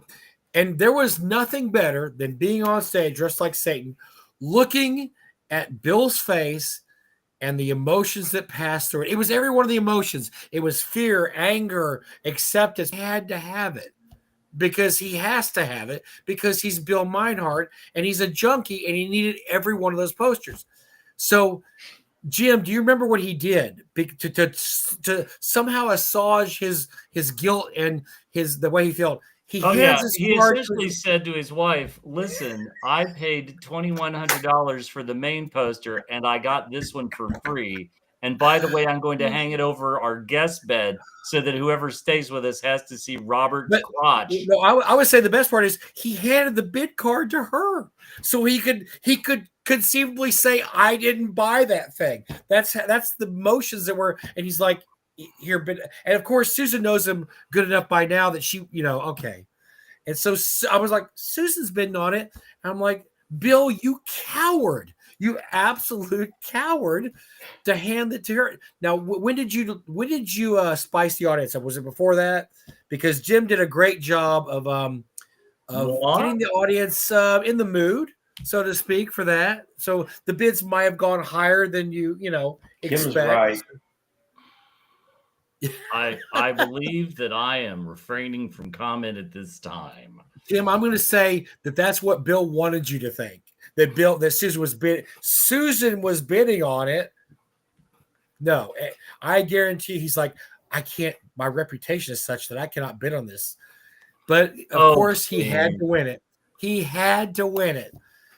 I don't know how much money we could have got out of him, Jim, if we decided to be a-holes and just hold our hands up. We probably could have got a fortune, but that was the funniest thing to me. That was the funniest thing in the auction, watching all the emotions pass over Bill's face. He said, he was "Oh torn my God. in so many directions. He didn't want his collection to be incomplete, and yet he was going to have the giant throbbing Robert crotch picture in his house on a wall." I mean, that might be the best thing. I mean, if the greatest thing that Satan ever accomplished was having people not believe he was real, the second might be having a picture of Robert Badolato's crotch hanging in Bill Meinhardt's basement. In the Bill Meinhardt collection. That's right. Someday the scholars will be going through it, 40 years from now after Bill's passed, and they will come upon. Oh my God! This, somebody believes I have a sexy dance. You people are high. You people are as high as kites. I know scholars this is will come upon the wall with that poster, and they will stroke their beards. I know they it's will not as good adjust as their the glasses. But I have to say that Jim's their bourbon hands. at the midnight auction was very good. Thank you for keeping my glass filled, sir. Oh, well, anyway, it was. But the best every year the midnight auction has a moment. A few years ago, it was the surprise appearance by Satine and Jameson. Just surprise. I mean, and it's been made very clear they will never be back. I mean, everybody in the world, extraordinary circumstances. I don't know. We've had some people that want Satine to return. We may have to have a return of Satine because she's doing things. She just went to this health clinic in Bali and just went through this whole renewal. Maybe she's ready for the concert circuit or the con circuit again, Jim. When you say con circuit, you mean con? Oh, you mean scam circuit? I'm sorry, con. That con. Okay. But is it like? But no, the moment this time was absolutely the raffle, and I put the quotation marks. The raffle of that got us cleared out the warehouse, got rid of 120 copies of the worst board game. As Bill Meinhardt once said about another bad board game, there are more wrapped copies than unwrapped of this because nobody wants to play it. And this follows the same rules. We had somebody donate years ago about 150 copies of Witch Mountain, and after several years, we only got rid of about 25 of them. We're like, oh my God, we have to look at this mountain of Witch Mountains whenever we come in. By the way, not based on the Disney movie Escape from Witch Mountain. It's just called Witch Mountain. For what reason, I don't know, because it has little ponds that don't look like witches, mountains, dragons, or anything. But Gary had a brilliant idea. Let's do an Oprah giveaway. Everybody's going to win a copy. Genius. And if they don't want the copy, they have to pay a restocking fee. So let's make sure everybody explains, or everybody understands. So everybody was given an envelope and told that if you had the winning number, you would get a prize. Which was 666, drunkenly, feverishly ripping the envelopes open because they are of the delusion that they're going to win something. It's Satan's auction. Everybody had the same number. But what was the funny part was you could hear people, the people who got them open first. There were a few. There were some screams like, oh, and then Mark Greenberg had the funniest story. He said Bill Meinhardt opened his up, and the look of joy on his face was immediate until he goes, "I won," and Mark goes, "No, you didn't." It's Satan up there. You took the bait from Satan. You didn't win. Mark is smart. He was like, you didn't win shit. This is going to be, you're going to get your crotch. Mason's girlfriend did the same thing. She opened it up and started jumping up and down. Look, Mason, I won. He goes, no, you didn't.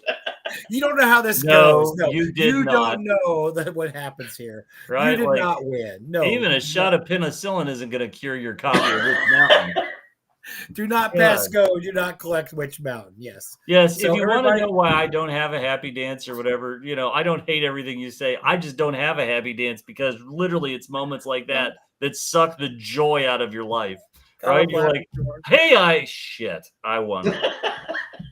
I won this? No, the look on, and he's right. The look on Jim's face was nope. Nope. It was absolutely. Everybody else is like it. And two different devilettes tried to put a copy in my hands, and I was like, "Hell, yeah." He was having none of it. Okay, Jim says that, but when I was collecting money, I'm on my computer and I can hear people in line behind them saying, "Well, I didn't get one." Like they were upset, and then there was horse trading. Well, here you can have mine. I mean, there was trading going on in the background. Oh my God, suckers!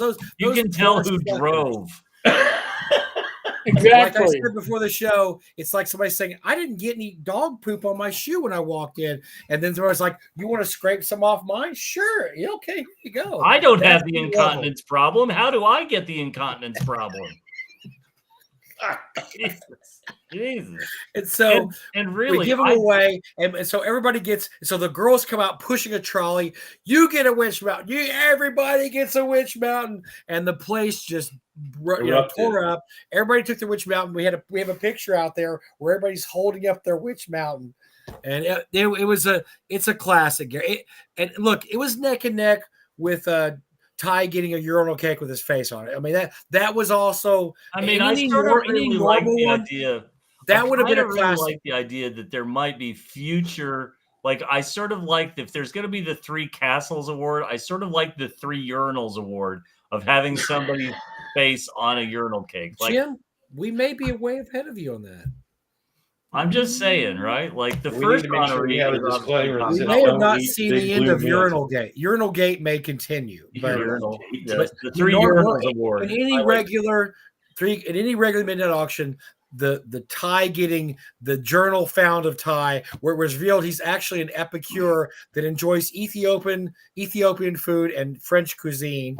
And that he, likes a champagne aperitif. That would have been the winner. And then getting the urinal cake with his face on it, the one of a kind urinal cake. There's no more of them. That's it. That's the only one. The only one. But that would have normally been. I knew the guy's name. But no. Witch Mountain was the one this will be remembered for. Gary, thank you for the idea. Great idea. Yeah, I wish I remembered the guy. I knew the guy's name that worked in the banquet department that helped me load them.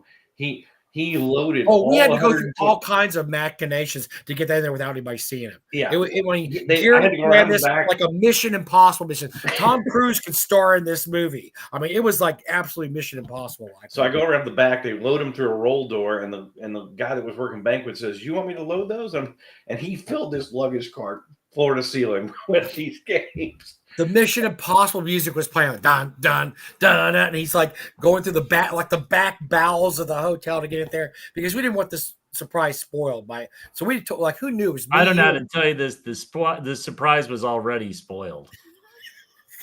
It was. But anyway, it was. That was great. That was the best. Some of the best shenanigans we've had in a long time, and it was good, clean fun too. Satan didn't have to drop his pants or anything or curse. And I had somebody, they were mad because there was no souls sold. Look, we don't do the same thing every year. We do not fall into ruts. Satan will sell some souls in the future, but we like to let a bit rest a little bit, and you let the bit rest, right? And then you come back to the bit after a few years, because if you do the bit every year, people get tired of the bit. That is not what the Midnight Auction is about. You It's about still sold a soul with Fugli's painting, technically. absolutely. It was Eric's once again. There you go. Eric's once He's again. the retread soul. The good Yeah. news is there will not be any I Witch don't Mountain really want to replays. They're gone. What now? There won't be any Witch Mountain replays. This is over. They're all gone. Satan will make the promise right here that you will never see a Witch Mountain at that auction again. Satan is making Somebody has to donate one for the auction. No, I mean, I'm just going to tell you right now, Eric, you'll never see one again. Satan says that you'll never see one again. And I believe And if you believe that, then I don't know what to tell you. Yeah. Then talk to me later. I've got some stuff I've got some original manuscripts by Gary Gygax to sell you that I just found in my attic on the typewriter that he wrote them with. So yeah, just just like a certain person found a famous typewriter in their attic. I've got familiar. I want $3 million because we found a typewriter in the attic with a manuscript in the typewriter.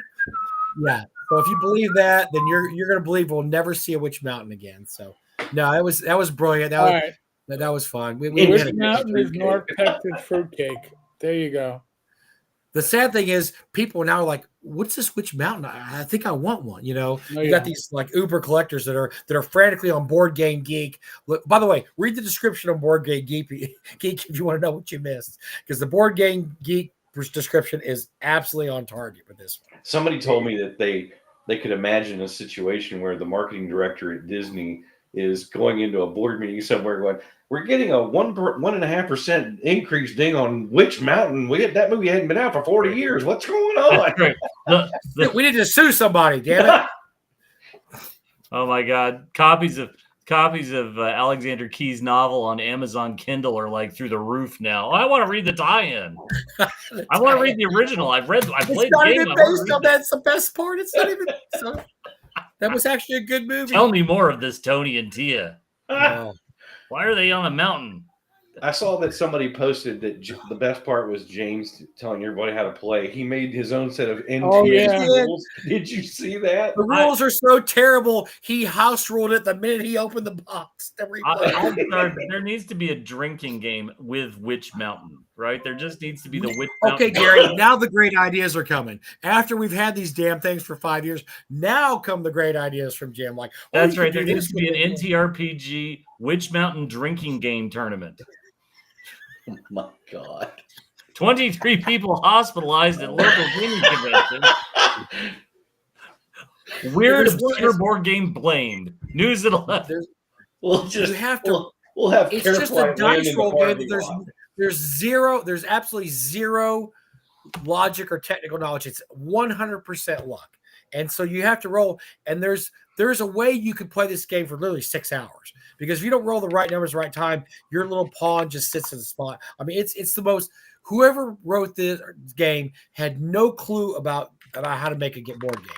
No clue. I mean, they never went to a class, with game theory or anything. It's the most. James never played a game.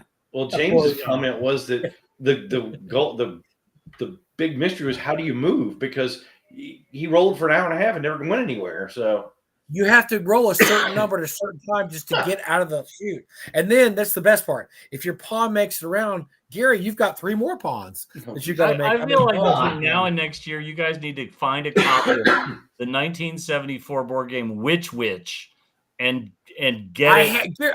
Jim, I had that game when I was a kid. Oh, right. But I mean, we need the sequel to Witch Mountain, which is Witch. And which is superior in every which way. Really. Absolutely. But Witch and yeah. Anyway. Well, maybe there actually is an Escape from Witch Mountain game. There probably is. Disney was never one to shy away from a tie-in that would make them money. And Jim does a detective work right here. There's probably an Escape from Witch Mountain game out there. Yeah, there was an Escape from Witch Mountain game. Yeah. I sort of remember that, but yeah. But Bob says they sell on eBay for $20. How long would it take us to have sold 120 copies? That's the question to be answered here. Well, I think with the Witch Mountain drinking game, you have to buy a copy to play in the tournament, right? Like you're given a copy as part of your. Oh my God, we could combine it with German whiskey. We could do it. Oh. It could be. No. It could be. Wait. Which mountain German whiskey drinking game? And the journal entry afterwards would be I died on which mountain. Set me on fire on which mountain? Because you could have it where if you did something, you would make somebody else take a shot of the German whiskey, and after a while, you start teaming up on one guy you don't like, and they would never finish the game. They'd be in the bathroom heaving their guts out. Oh my god! Yeah, it's.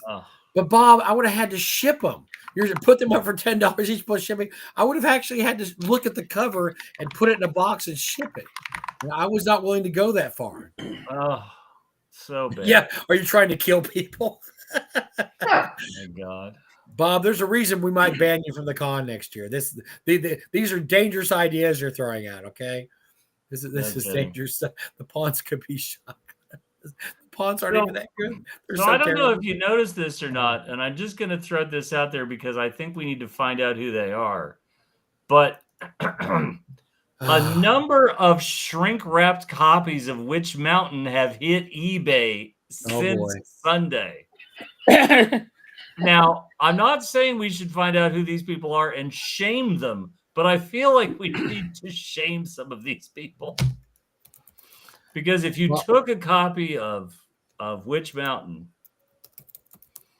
and now you've slapped it on eBay for, let's see, anywhere from the ambitious one is $60. Okay. Then it's $30, $29.77, and it just sort of goes down from there. Yeah, which it should. It should. By matter of fact, it should start at the bottom and work its way up. So, so anyway, that was the perfect end for the con. We and you know what? Another thing I always like about North Texas is we had games going on Sunday night, Gary, up in Groshell and all the bunch. Yeah. And they were West still Texas guys are always playing late. They were still playing games late. They played some Shadowrun games late. We were still there Sunday night, just gaming and having a great time. And that's the mark of a good con when people don't want to get there early and they don't want to leave. And that's and I had more than one person tell me they didn't want to leave. They're like, man, I just had the best time. I can't believe it's over. And that's what you want to hear, right, Gary? I mean, that's what we want to hear. We want everybody to have a great time. That's what we want to do. And I think another testimony is we've sold 43 badges already. Wow. Nice. Well, look, if you don't want what happened last year when people, in March and April, and May, were like, hey, I want to buy a ticket. We're like, no tickets, no ticky at all. And so I would get yours as quick as possible. Because there's no guarantee that these tickets are going to last any longer than last year when they sold out in February.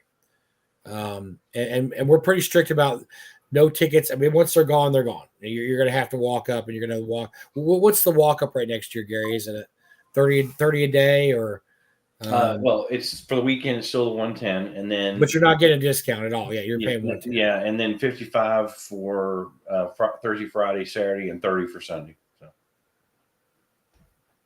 So let's tell a couple of funny stories. One from the con. Oh, absolutely. Both were not at the con, but so number one is that one of the folks who regularly attend the convention could not attend this year, and I won't name names, but he couldn't attend because his son was getting married, and had tried desperately as well they could to try to get the kids to like move the date one week or the other, but no, it had to be that weekend. Now, the best part of all this, right, is that because we're his friends, we've given him an unending raft of grief about the fact that he couldn't get it pushed 1 week or. He's a great guy too. He comes every year. He's an unbelievably decent guy. But the best part of Saturday was getting the message in the group text that at the reception, the kids revealed that they had secretly gotten married 2 years earlier. And that they were mostly doing the big wedding for everybody else because they were married 2 years ago, which means his uninterrupted streak of attending North Texas came to an end and like the father of the bride, who of course paid for the wedding and so on and so forth, apparently his speech was pretty scorching, where he came out like, I'm so glad that the kids found true love for their second wedding. I may have taken a taxi at that exact moment to the airport and flown in to get here in time for the midnight auction. I would have been, I'm out. You guys have a great time. That's the first great story. But now let me tell you the other one. I didn't even know that part, Jim. That's amazing. Is that not just like, that is French kiss? Like, that's just perfect. So the other is, one of the hallmarks of North Texas is that you have people who have been a part of the industry forever, and you get to know them and you get to just hang out with them, and you can discover that they're even better. Some of them are not. Some of them are not better, but some of them are better than you ever hoped they would be. And one of them is Alan Hammock. And Alan Hammock, I think it was like Thursday night, we were standing around a table, and it was Kurt Gould and myself and Matt Roberts. And Alan is just sort of holding court and talking about some things. And Alan says that, where they live, there's a local bar. It's their little local bar. And that, he goes in and there's a new server, and she's really good. Like, excellent, fantastic.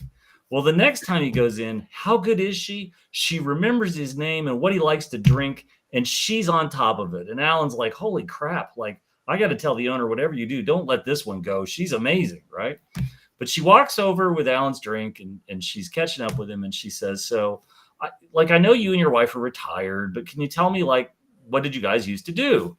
And Alan's like, she's really cute. She's really funny. She's really smart. Like, this is just like, oh my God, this is like the perfect server for a bar. And so Alan's like, well, my wife used to do this, and I used to do this, and blah, blah, blah. He says, but I'm mostly known because I used to work for the company that makes Dungeons and Dragons. And she's like, oh. And he says, yeah, have you ever played? And she goes, no, but I fucked a lot of guys that did.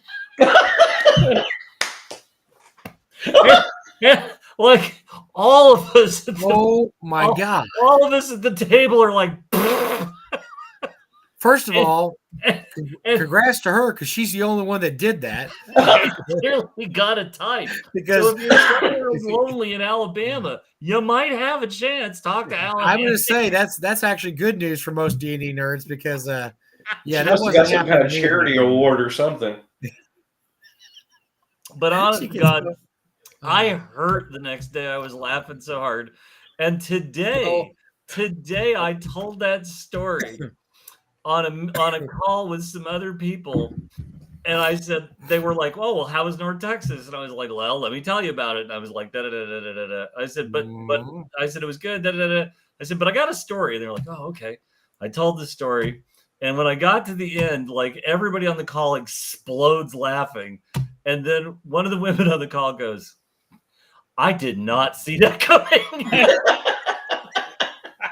Man. Oh my God. And I'm just gonna throw this out there. Not only did they not see it coming, the guys that this girl were with did not see it coming. I'll guarantee you. Right? Like, that must have been that it wasn't just wasn't one like, a lot of guys. Like, good for you, ma'am. Good for you. So, Alan, wherever you are out there in the world on the internet, I'd like to thank you once again for proving why being around you at a convention is one of the single most glorious experiences that North Texas offers. Like, really and truly, you don't get this at other shows, and you don't get the Alan Hammock nighttime experience the way the rest of us do.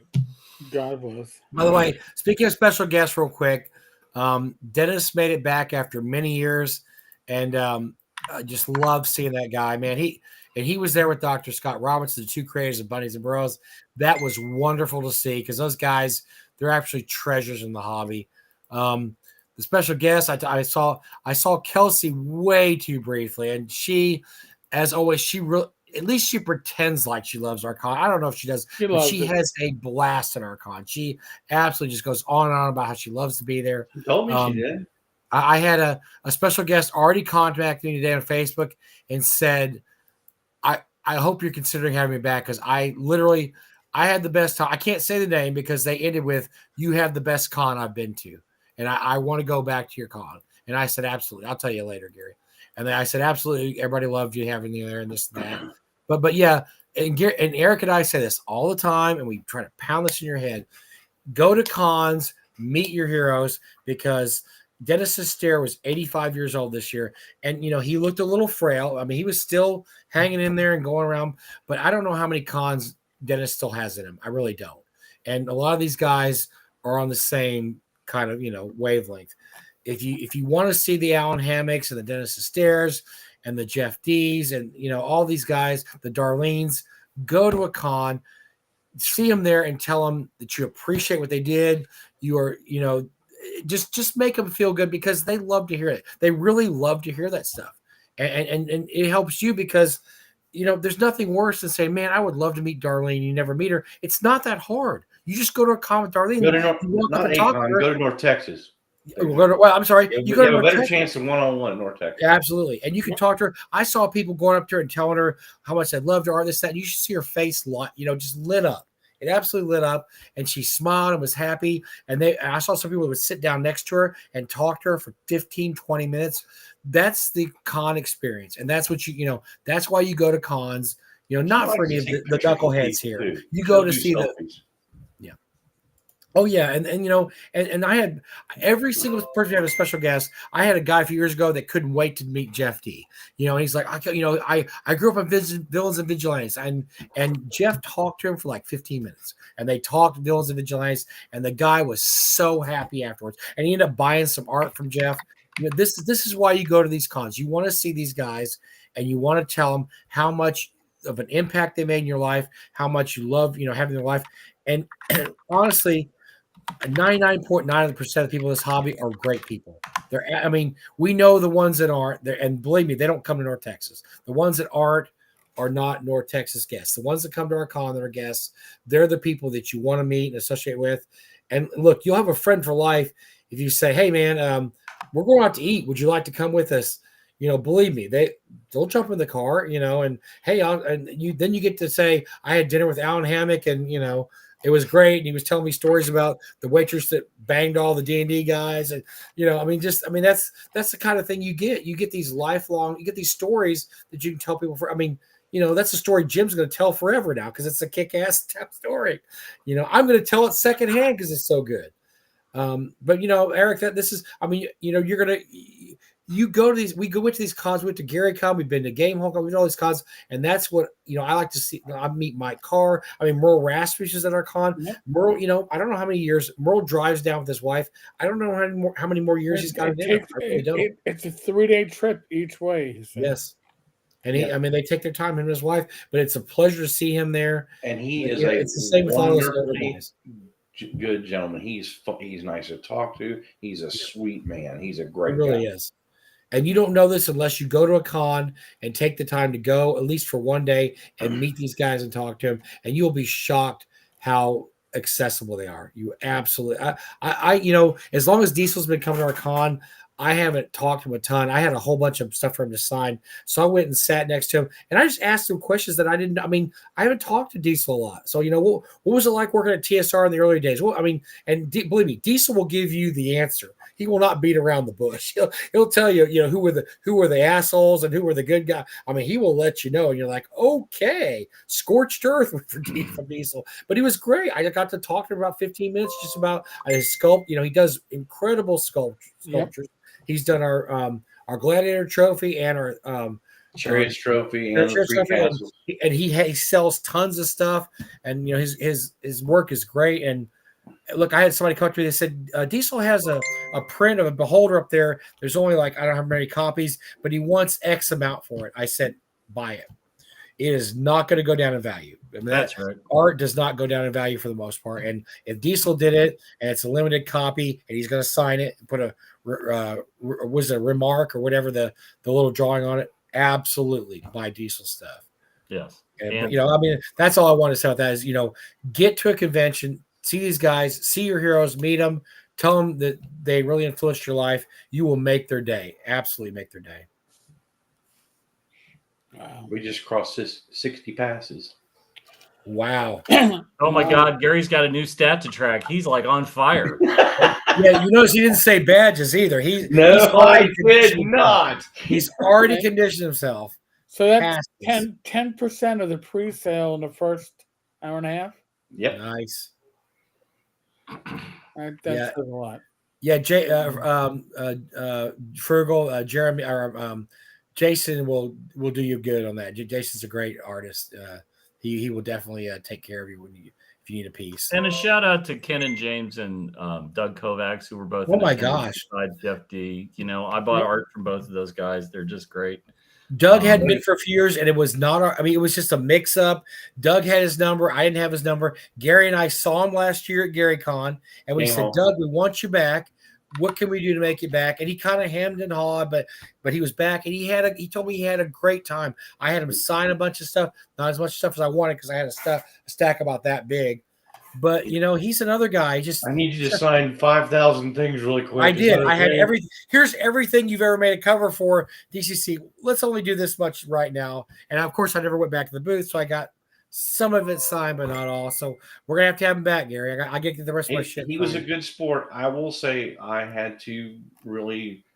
I mean, it was repeated reminders that hey, we really want you to come. Really, I think he just said yes to make me stop emailing him. But it was good to see Doug. I hadn't seen Doug in a while, but I already knew the punchline of the joke that was going to be on me because when I saw him, it was like, "Oh, Eric, it's been a long time. Is Rachel here?" Because him and Rach, they hit it off. They got and they'll talk psych and crap like that. I'm like, oh yeah, she's Eric. Yeah, see you later, bud. I got here's Rachel over here. Is your better half here? Yes. Mm-hmm. All right. Oh yeah. Oh yeah. Chicka bow. Yeah. No, it was. Wow. Kennan's wonderful. Look, and by the way, let me do we'll talk about this later in the summer. Shout out to Ken James. He's gonna be helping run a convention in Austin later this summer. I don't have the exact dates, but I will let you know. Yep. I'm going to try to get down there. I think it's end of August, end of July. But if you want to help him out, he's a great artist. God, he just does such incredible work. But everything he signed to me, he also put a sketch on there. I mean, he went above and beyond the stuff I had him sign. So also, James Shields is going to be sponsoring a convention in Alaska. Yep. And North Texas is going to we're going to fund a North Texas Day. So whatever his space cost is for a 3-day weekend, we're gonna cover one of those days as a North Texas Day. Wow. Because James he's just special to us, and he is his whole family. He's done the last few logos. He's just the nicest freaking guy. He did this logo, which by the way, I feel bad about because last year I crowdsourced do dragons have wings, and he went way over with the wings because I mentioned it. But anyway, next year will be a badger. Yeah, exactly. Oh my god!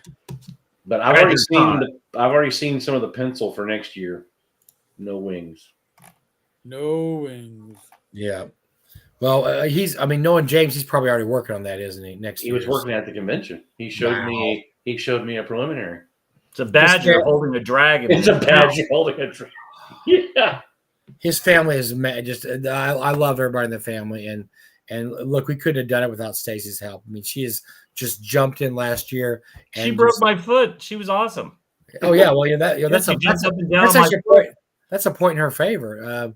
Yes. No, I mean, Gary, I don't know, except for your wife and Stacey, we have 2 more enthusiastic volunteers. Everybody else, look, we all half-assed except for those 2. Well, but let me just tell you, Lisa didn't just help add the convention. She helped put all the shirt orders together. She helped put all the 90% of the bags together. People don't know, she wants to help because she wants to be with me in doing something that I like to do, right. But she's also just she's a helper, and right. She likes to help, and she's a very organized person too. And I mean, she does invaluable work, and everybody needs to remember that. Right. Oh, I don't think there's any question of that. I mean, mostly it's when you blink Morse code and cause your picture to flicker in and out, and it actually spells out "Help me, Lisa's in the house." That's when we're a little curious, mostly. I think so. But no, I mean, really and truly, for anybody who hasn't been, you should make the time and come to North Texas, right? Because what started with 50 odd people, word of mouth has grown to where it is because it's just the best show. It's really just the best show. And it's a family, it's a family reunion without the inbreds and the problems. Right. Without the drunken uncle who's going to sit by the table and pull his shirt up and scratch his belly and what about them Steelers? I don't know. That's how Rachel Marsh put it to Rach and I. Because we've seen her grow up, and she's like, I love North Texas. It's where I get to see my aunts, my uncles, and my cousins, and the other ones I want to see. It's truly a family reunion. And I had unbidden.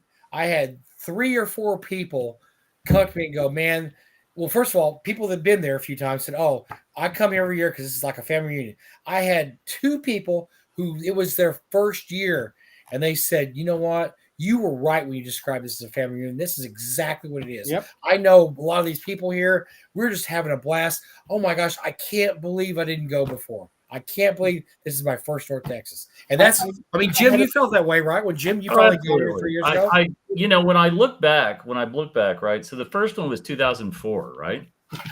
2009. No, 2009. Yeah. 2009. So I've thought back many times about what I was doing over the summers of 9, 10, and so on and so forth. And if I could go back, I would never have missed a single one. Right. I would never have missed a single one. And to this day, it's one of the biggest regrets I have over the last 15, 16 years. I just wish I could have. And it's okay, but now I've already bought my ticket and I've already put it on my calendar and it's done, right? Don't try to put something on that week next June because I know where I'm going to be. And that's it. That's all she wrote. I think Garrett and Eric, you're a lifer too now, right? I mean, I only missed. Well, no, because Rachel won't ever miss in North Texas. Yeah, that 2014, man. Yeah. By Friday, she's already talking about we're coming back next year, and didn't know you were standing behind us when she said it. But yes, matter of fact, if you don't ever want to come, just put Rachel on the plane and send her. We'll be fine. Okay. Listen, I had at least a half dozen people come up to me and say, "This is my first year here. I listened to you guys talk about this just as part of your conversation on the channel, and it's everything you said it was and more." And one guy who said, "Oh, last year was my first year again because of this show, and this year I brought friends with me for their first time." So, you go, you're assimilated. You're not going to give it up. Yeah. You're not going to miss another one if you can. No, absolutely. And so thanks for everybody that came. Thank you very much. We really appreciate all the attendees. Oh God, people really that give us donations, people that support us, say kind things. This is it's a labor of love. In certain parts of the year can be busy, but we do it because we love to do it, because we want it to be the best, and we want to carry it on. So, well, it was an amazing time, and parting is always such sweet sorrow. Every night I was like, I'm going to go to bed early and get some rest. And then it's like, oh, I closed down the bar, hung out. And now it's 3:30 in the morning. I had a couple 4 a.m. last calls myself. Kudos to everybody who volunteered, attended, organized. It is as amazing as it is because of the sum total of its parts. And really, the people that show up as attendees, I in all my years, I think maybe one asshole, and they were just a miserable person. people. I've been at other conventions where people are maybe they're more stressed, but they can be asses. I generally don't find it at North Texas. It really, really is a beautiful place. So Gary, thank you for helping us with the recap because we wouldn't have had the numbers without you. We need the numbers, man. Anything else you have to add, Gary? For I mean, we've already sold what 60 tickets.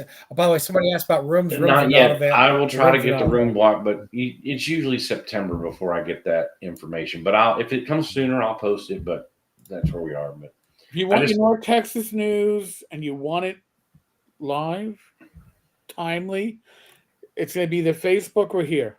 Yeah, the places you're going to find it. Well, I will say I do because of request. I do also post everything I post on Facebook on Discord because some people aren't on Facebook. So I do try to make sure I do both.